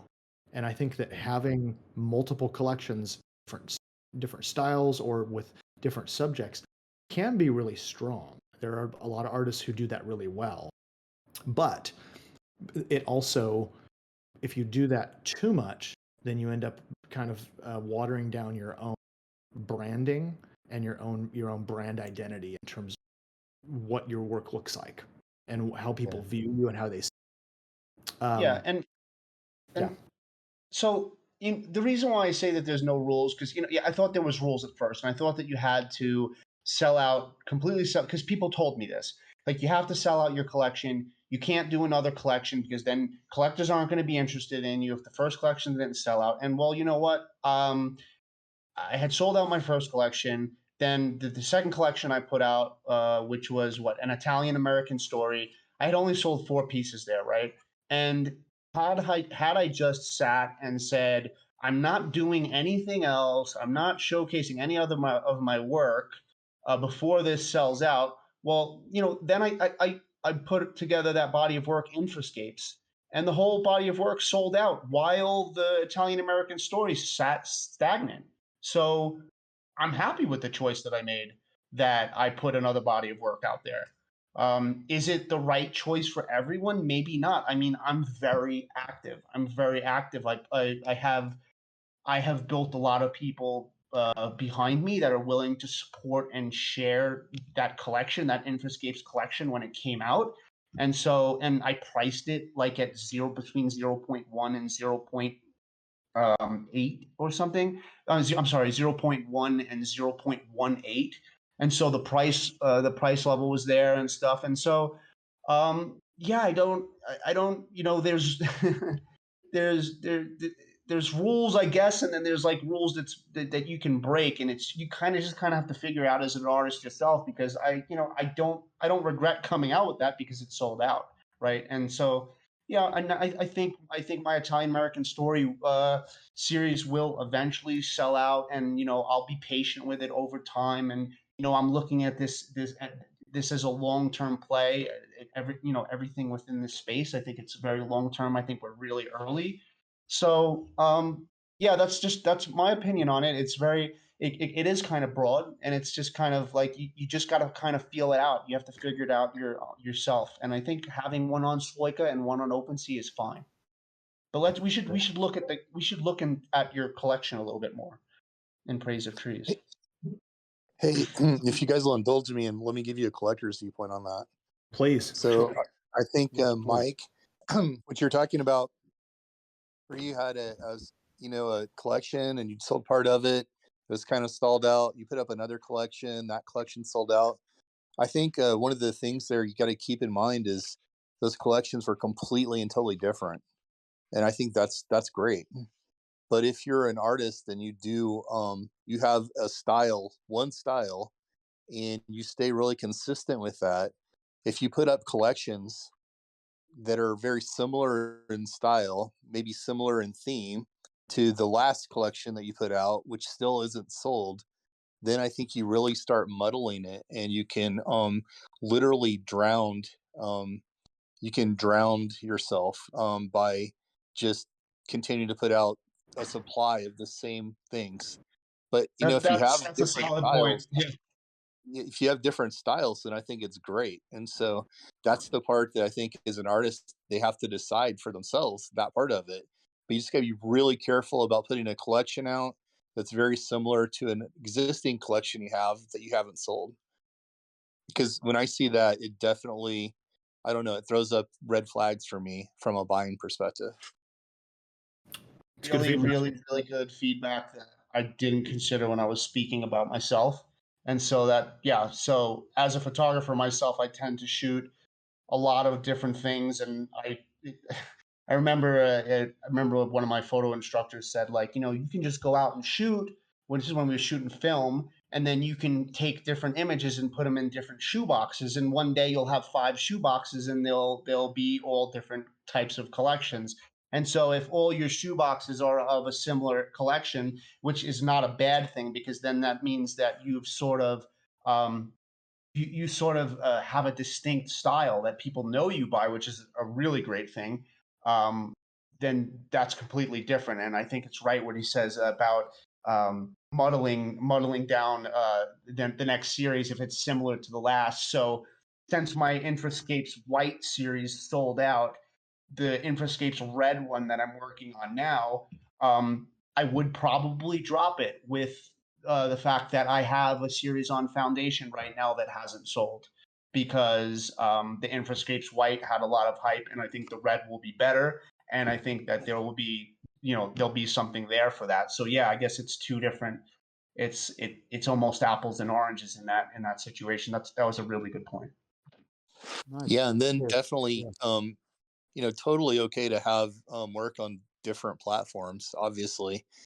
But I think,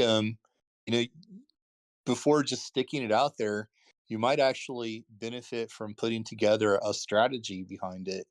Because we talked a little bit the other night in the spaces about pricing and the ability to use certain platforms for anchor pricing. And so you can actually use a platform where you're putting out work to create an anchor, which will help drive sales potentially in other platforms. And so there's some strategies that you can kind of work out that could be very beneficial. But in order to do that, you kind of have to do it. You have to do it with a plan. And so that's one of the things always to keep in mind. One quick question then. If I was to bring out a completely different collection, I've got varied stuff. If I was to bring that out at a lower price point, would that be damaging? Because then I could presume, I would hope that then that one would get picked up easier, and that would lead them to possibly this one. Collectors, I'm talking about, yeah. Yeah, again, just a collector opinion on that. But if the collection is different than your existing collections, then the pricing can be different too. Yeah. If you're gonna release another collection of trees, and you price it dramatically different or less than this collection, that would not necessarily be a good thing. But yeah, if you've got a totally different theme, then you can price accordingly. Definitely.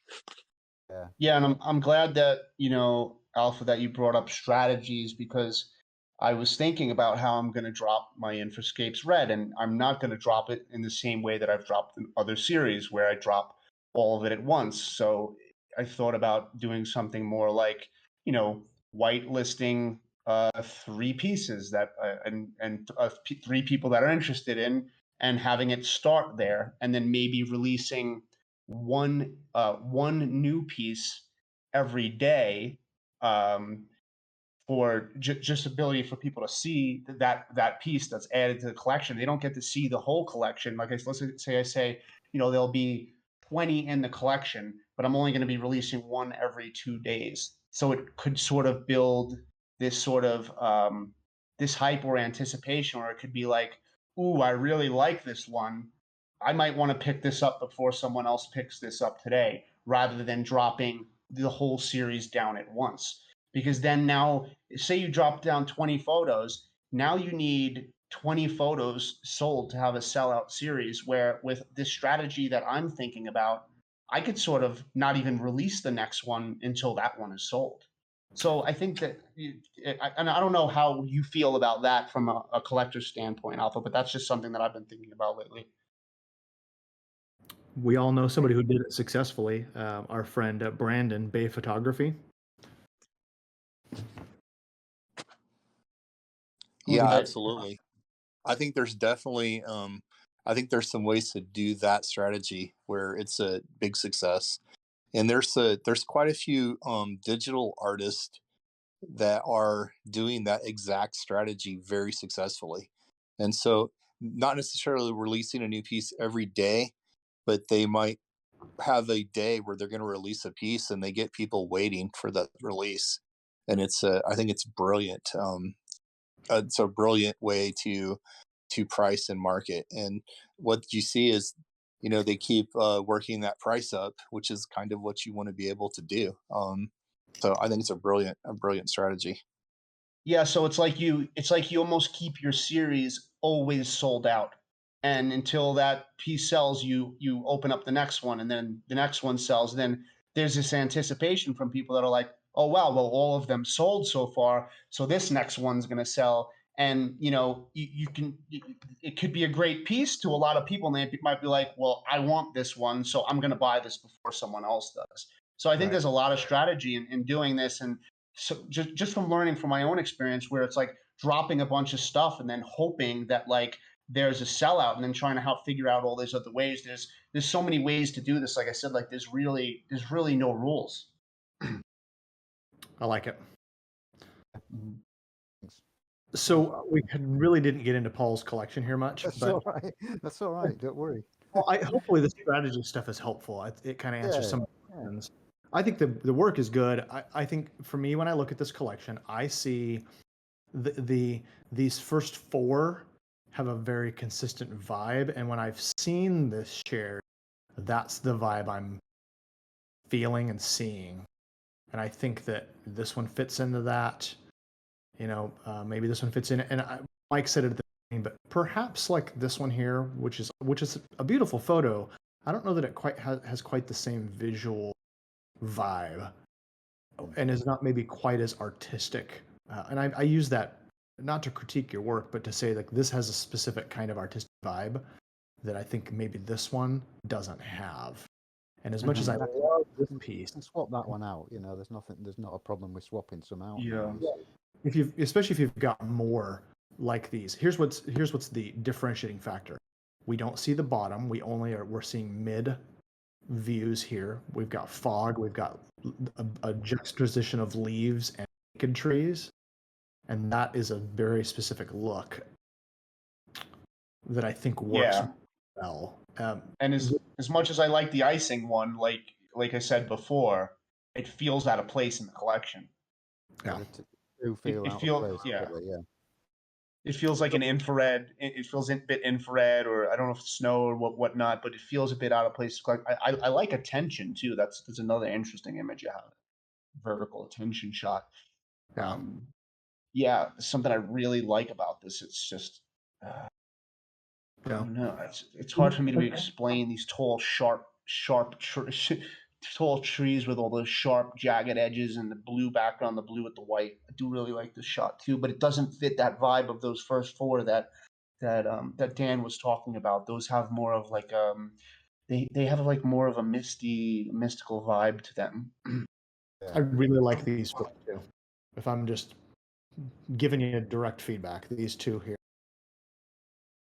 Yeah, they're my favorites, to be honest. So I think there's some room for you to maybe trim and replace some things in here if it works. But hopefully you got some good feedback for this. Thank you very much. And enjoy the Galapagos, Mike. And thank you. Thanks for the MetaJungle. It's been great and really helpful. So cheers. Absolutely appreciate you. We still got 2 more. Wanted to dig in here. This one I added there's 2 I added kind of last. It wasn't because they weren't important. It was mainly because I just ran out of time, and I I wanted to get the first few invited, and then I came back and found these 2. So this is the reason I wanted to include this. So in front of strangers, the artist.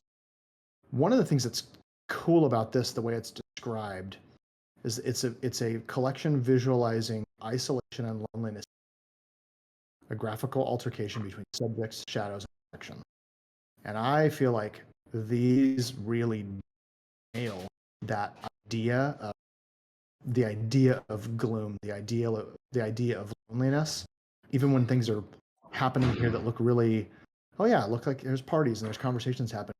Even then, there's this sense of alone happening across these images.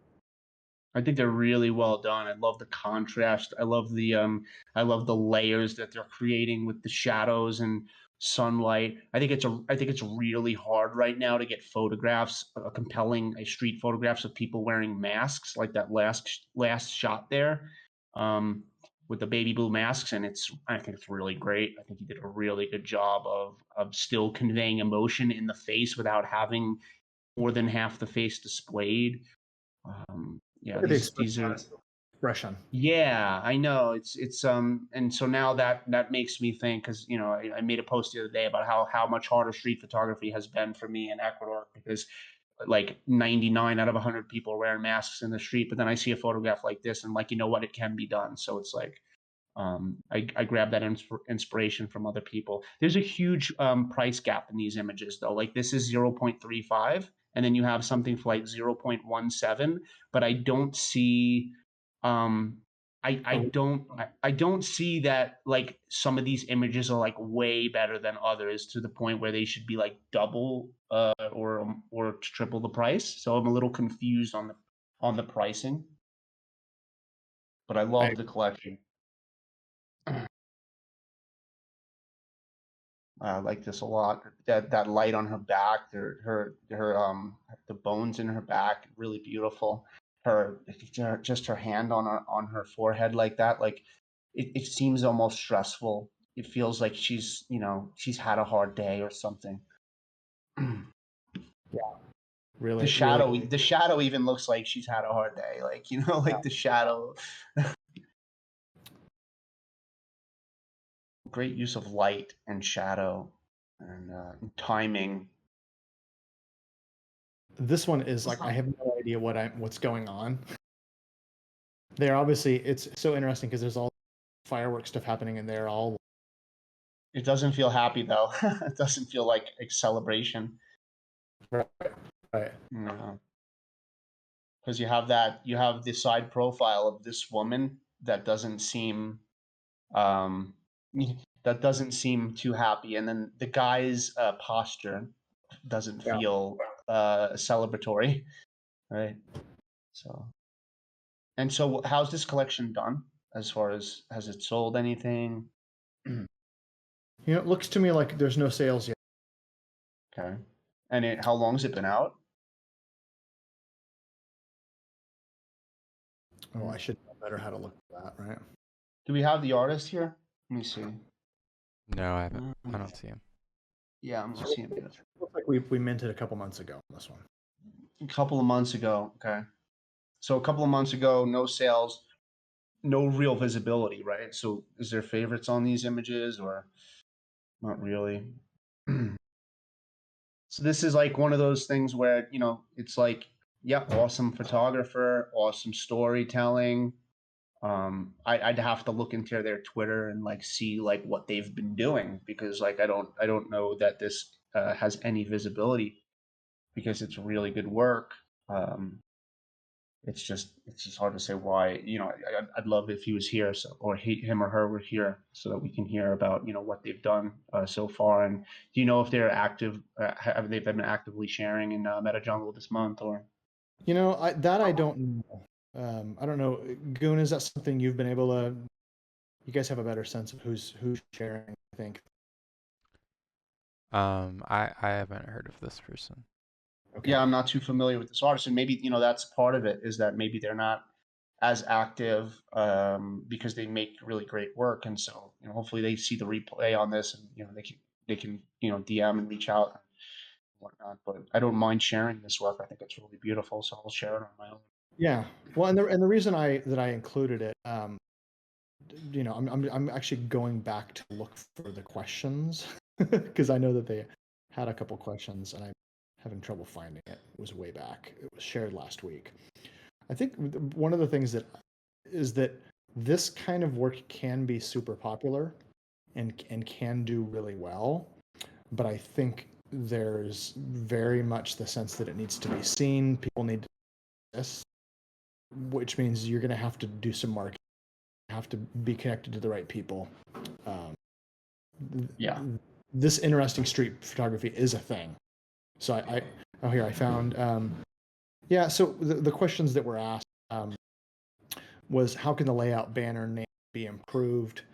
I will just be straight up. I don't think that the layout or banner really matters much, because it's a grid of your photos. I think it's fine. Some people like to do those moving GIF style. I mean, maybe the grid could be better. Maybe a grid could be better if it was just 3 photos and not 6. because then we could at least see those 3 photos. But I agree. I don't think the reason that your series is not selling is because of the grid or anything. It changes when I resize it. It doesn't seem to make. Oh, okay. But I think, yeah, I think tightening up a little bit. The descriptions, one of the things that's interesting about this is that you notice that when you click on an individual image, they don't have individual descriptions. So I feel like if they had that, that might be helpful. But the reality is, oftentimes it's going to be way more about getting this in front of people. These kind of images, I don't know that they need big descriptions, maybe like a short sentence, but I don't know that you need a whole lot more than that in terms of telling people what they're looking at. Sometimes that's cool to put some context, but I don't know that it's necessary. I agree. These are the type of images that ask more questions and give answers anyway. So maybe like a 1-sentence thing about something. Maybe it's like just a poetic line or something like that. I think works well for this. But obviously, that they're missing the other description stuff, such as one-of-one collection name and artist name. So. Yeah, and I think those are just we've said it so many times. Everybody, go look back in the submissions channel. Look at the pinned tweet because I've got the list of all the stuff you. That's all in that pinned tweet, so you can find, or the pinned post. Find that, and I would encourage anybody who's listening, if you haven't done that yet, go back and review your descriptions. Talking about what the photo is, that's really not you have to decide how much you want to share. Putting in details about the work that's being shared is kind of you really need to do that stuff. It's going to help for now and for the future, and it's going to help collectors know what they're looking at and that's kind of all the questions that the asked. Yeah. Well, I think we can go on to the next one from this. Then I think this is a great photographer. We just really need to find out, By the how way, they can better. he just joined last Friday, so he's pretty new. Okay, cool. Oh, okay. So first of all, I will just say, although we said maybe not that present, but in front of strangers, thanks for being here, being part of the community and submitting this. And as you make changes and as you do things, tag us and share it. I think we would love to see when people. Absolutely. Okay, so our last artist today is Christoph, and I know that it is super early in the morning there, and I know he had said he was going to try to get on, but it was 4:30 in the morning when we started where he is. So he's on. He's in here. Okay, cool. So this is a really unique collection. It's a small collection on Foundation. If you pull it up, it's like, hey, it's called Blackhawk Diaries, right? Surprise, surprise, piloting and flying in Blackhawks. And this is some pretty cool art. I wanted to include it because he is a very involved member of our community here. He's somebody who is both an artist and a collector. And I think this is some work that it's really great for everybody to see. It's also collaboration. So yeah, and so the when I read the description, right? So hearing that it's a collaboration, I didn't see any of the in the description of who it's collaborated with. It sounds as though there's different people working on each piece, and it's not one person. It's not one person that he's working with collaborating on the other parts. Yeah. So it's split with. Is that split with that? Oh, I see. Okay. So that's split with Sean. Okay, 50-50. Yeah. And then the next one. So the second image is actually my favorite. The one that comes after this one. This one here? This image is my favorite. It's not the highest price, but it's definitely my favorite one. And so this is split with someone else, huh? So yeah. So it's different. Interesting. Yeah. Yeah, these are cool, right? I love that there's a story. I love that there's a story being told here. That these are, it just feels like people are working. I like that. Yeah, I like it. I think that it's really great to frame this, turn this working, this patrolling into art. Mm-hmm. Oh, look at this. This is super weird and fluid and like Tron Android, but then like these cool mountain vibes back here. Yeah, so I'll say it's interesting what's happening here, and that you're collaborating with these people to turn these pieces into another piece of artwork. My question, I guess, is that I question myself about is, do I enjoy or do I not enjoy that that makes them feel a little less cohesive within a series because they're very much different. Like if you look at the last one too, it's very much different from the rest. But it's what's cohesive about it is that it's all it's a Meander Quest. Nice. I know them. They do a lot of cool work. Is that it's all pilots, right? And they're piloting, but it's very different. But I don't know. On Foundation, is it when it's in a collection, does it have to feel in a certain way cohesive, or is it just like more people buying there as a one of one? Right. And how do you feel about it, Dan? About that? Well, being different from others? Like when I look at these, I think there's definitely a cohesiveness to me. I think if maybe the only one that feels, and here's, I don't know if anybody can see this, but this maybe one, it's the first one. It feels more realistic than a lot of the rest. yeah, But yeah, because the it moving clouds. has movement, which is kind of cool, right? That's Yeah. what I think is interesting is for me when I look at this, I immediately know not just the title, but if I don't even have the title up above, you could just look at these. Oh yeah, these are all clearly taken inside of it. I think this one it's really cool. I think maybe it doesn't fit quite as well as the rest of them. That being said, I know that there's some, you collaborated with somebody on this one, and that's meaningful for you. But yeah, I like that there's a common thread to, and I think they work. My favorite, I think, is It's probably the tip of the iceberg. Yeah. Yeah, it's such a merging of graphic arts and photography. Yeah, I like how Meander Quest they do that. It's beautiful. Christoph, you're here. I know you were trying to maybe squeeze this in before heading to work. Did we catch you where you could jump in, or? Oh no, yeah, you caught me at a good time. I can jump in for sure. Love it. These are cool. You want to tell about the Yeah, so I mean, you mentioned earlier I've been in this space for a while and a big part of the community. And the one thing that I felt like, not that I was missing out on, but that I wasn't as much of a part of was the digital art scene. And so it actually was the piece that you can see there on the far right. It's the one I did with my itchy finger. It's the polygon take of one of my photos. I actually reached out to him and I asked him. I was like, "Hey, would you want to be able to do something together?"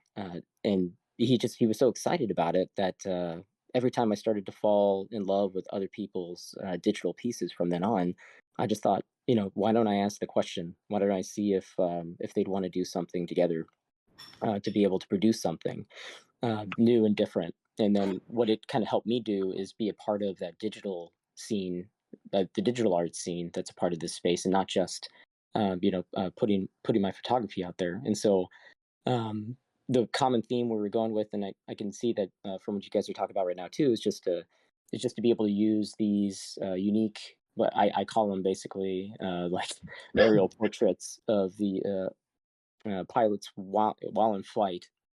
I just asked them to pick one that they liked, utilize that as their canvas, and then I didn't want to give any other direction because I didn't want to stop their artistic freedom. And then these are the 5 producers they produced from that. I think it's cool. I think this is great. Like I said, I love the juxtaposition of these real documentary things turned into graphic. I would say that I think what has been, are you finding like these haven't been out that long? What has been the reception and how are you sharing? Right now, I've luckily been on 2 spaces, and it's really just trying to get to Quartz. She's from Australia, I believe, or New Zealand. I can't remember which one. She hosted us on a space, and then Doppler Jess. She was also able to throw us up on a space to be able to discuss about how I found the artists, the idea behind the collection, and really, the rest of it's just tweeting as often as I can to where I'm not overshilling, and and then just trying to share, what we built together. And it's been, I think, 2.5 or maybe 3 weeks since I, and we did some lead ups. Like I did a lot of with my two finger, like his took him about a month, I think, to really put that together. And as he was drawing out the polygons throughout it, I just kept throwing sneak peeks out.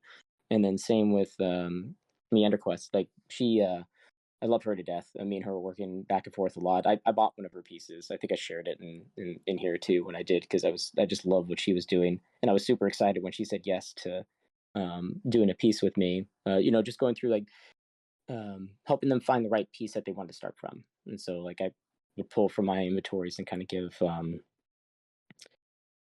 as much as I can to them to help them build these things. And so, but yeah, that's really what we've been doing so far. Cool. Well, I was going to say, I think that for me, one of the parts that is most interesting about it is, and I confess, I hadn't seen this before, and I follow along with some of what you do, and I remember seeing your stuff months ago, but I think telling that story about how it's your way of kind of dipping your toe into a different kind of art form, I think that's a compelling story that tells why these are together like that and why it's important. This one's really starting to grow on me too. The tip of the iceberg. I really just keep looking at it. Yep. And seeing new colors and lines and windows, and I love all the dimension in it. It's great. Whenever I see What's that? Whenever I see work like this, I always want to, okay, what did they manipulate? What was the original? How did they get to here? Yeah, exactly. That's great. Well, this is cool work. I don't know. Did you have specific feedback, things that you were looking for on this one, Christoph? Well, some of the stuff that I was looking for, you actually, as you guys kind of blindly went into it and were discussing it, kind of helped me with how it was seen from a blind eye. So, I know that you mentioned that they go together well. We talked about the first one in the top left of the collection being maybe a little bit out, but then we can still kind of see how they all still come together. I guess with talking to you already, I don't know if you could look at the collection's description. Maybe I need to add a little bit more in there and how this was, like how these artists were found and how this was Yeah, maybe I think created.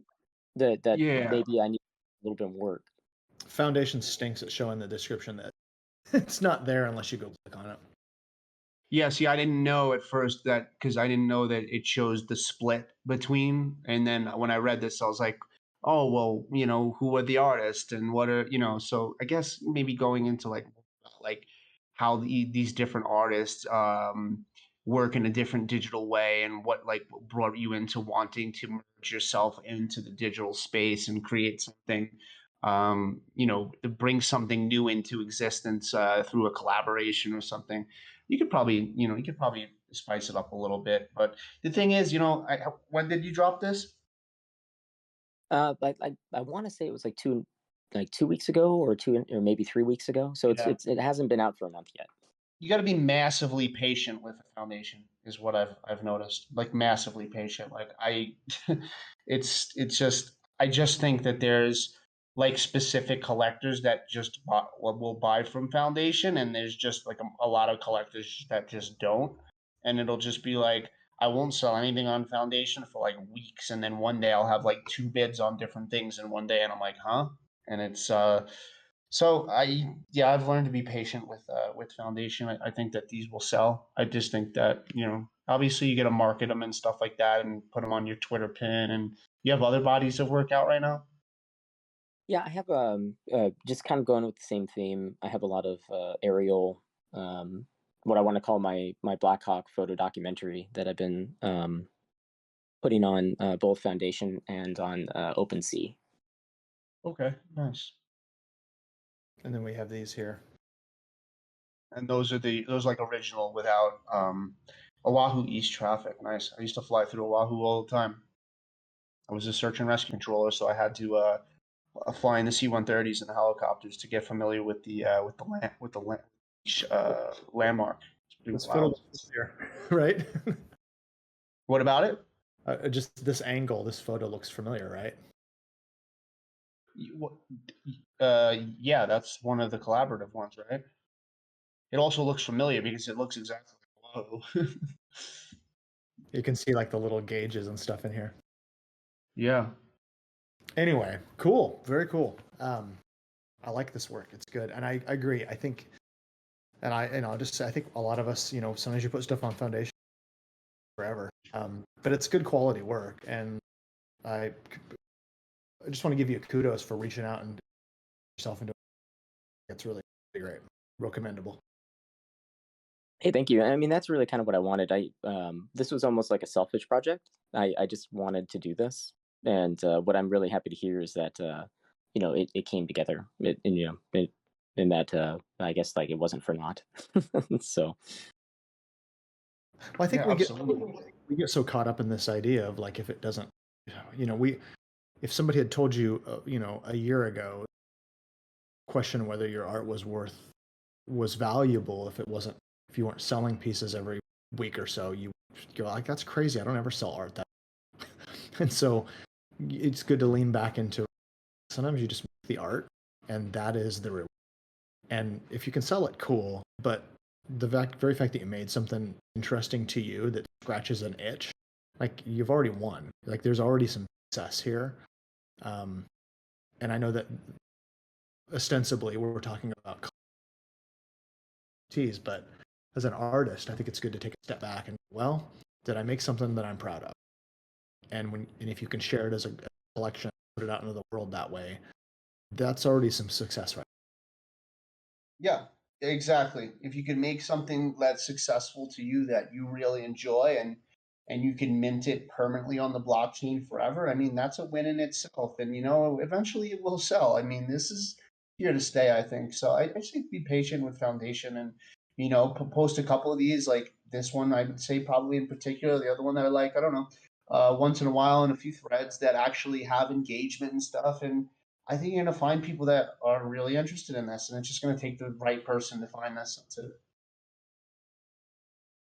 Agreed. Well, Mike, we have come to the end of our. Yep. It's been a great AMA. Yeah. I'm glad to be back in one with you, Dan. I love doing these with you. So really great. Appreciate all the work that you did getting these artists together and looking through them and running the screen share on your side this time, just because my internet's kind of whatever. And we could always swap it up because I kind of like working like this too, and being like on the more like reviewing what you're going through side of it too, because it feels a little more freestyle. It's cool. Yeah. So Yeah. It's yeah, and sometimes I operate better like that too. So it's good to switch it up. But once again, thanks. Yeah. What's up? Since we're on here, we're talking. What's your? Are you going to be around next week? I know you're still traveling, but you're probably going to be grid on the 26th. Well, tomorrow I'm going to some wild cloud forest. It's going to be pretty cool for like all day. And then 26th I leave and I go to Galapagos Island. And I got international plan with my T-Mobile. So if I have service there, then I would love to do an AMA or like a workshop with you on like how to build relationships within the community and market and stuff like that. So I have to kind of just play it by ear because like I haven't been to Galapagos Islands and I don't know if they're going to have if my hotel is going to have like a Wi-Fi that is going to work for me, or if my phone and stuff is going to be be good to run something like that. But I'm definitely going to keep you guys updated. So sounds good. Because I love doing this as much as I love being out there and making the photos or going on the adventures. I love this stuff. So. Good to hear. Well, good. Well, we'll turn this back over to Goon and the MetaJungle team. Thank you so much for hosting all of this. Your recording will be. You guys were lightning fast getting it uploaded last. So the hopes have been set. The expectations have been set high. Yeah, MetaJungle is it, man. MetaJungle is it. It is the community to be in right now on this Web3 space. So trying to get that word out there Yep. So, All right. yeah. I'll turn that back over to you, Goon. And I don't know if I didn't know. Yeah, MetaGirl, you're still hanging around here, still in space here. So, anything you'd like to say before we wrap? I'm not sure if she's there, but thank you guys so much for doing this again, and can't wait for next week. Yeah, thanks, absolutely. guys. Appreciate it much. This was a great one. Thanks, Alpha. Yep. Take care, guys. Take care, guys. Have a good one. Bye-bye. See ya. Thank you so much, Mike, Dan, Alpha, and MetaJungle for this opportunity. Now, Hey, I see. our time. Before you close it out, I see my mom is in the audience. Just want to say, hey, love you, Mom. Thanks for listening in. That's that's funny. So she's here. Hi, Wow. Mike's mom. Hi, Mike's mom. She can't speak, but all right. Mike, See you later, guys.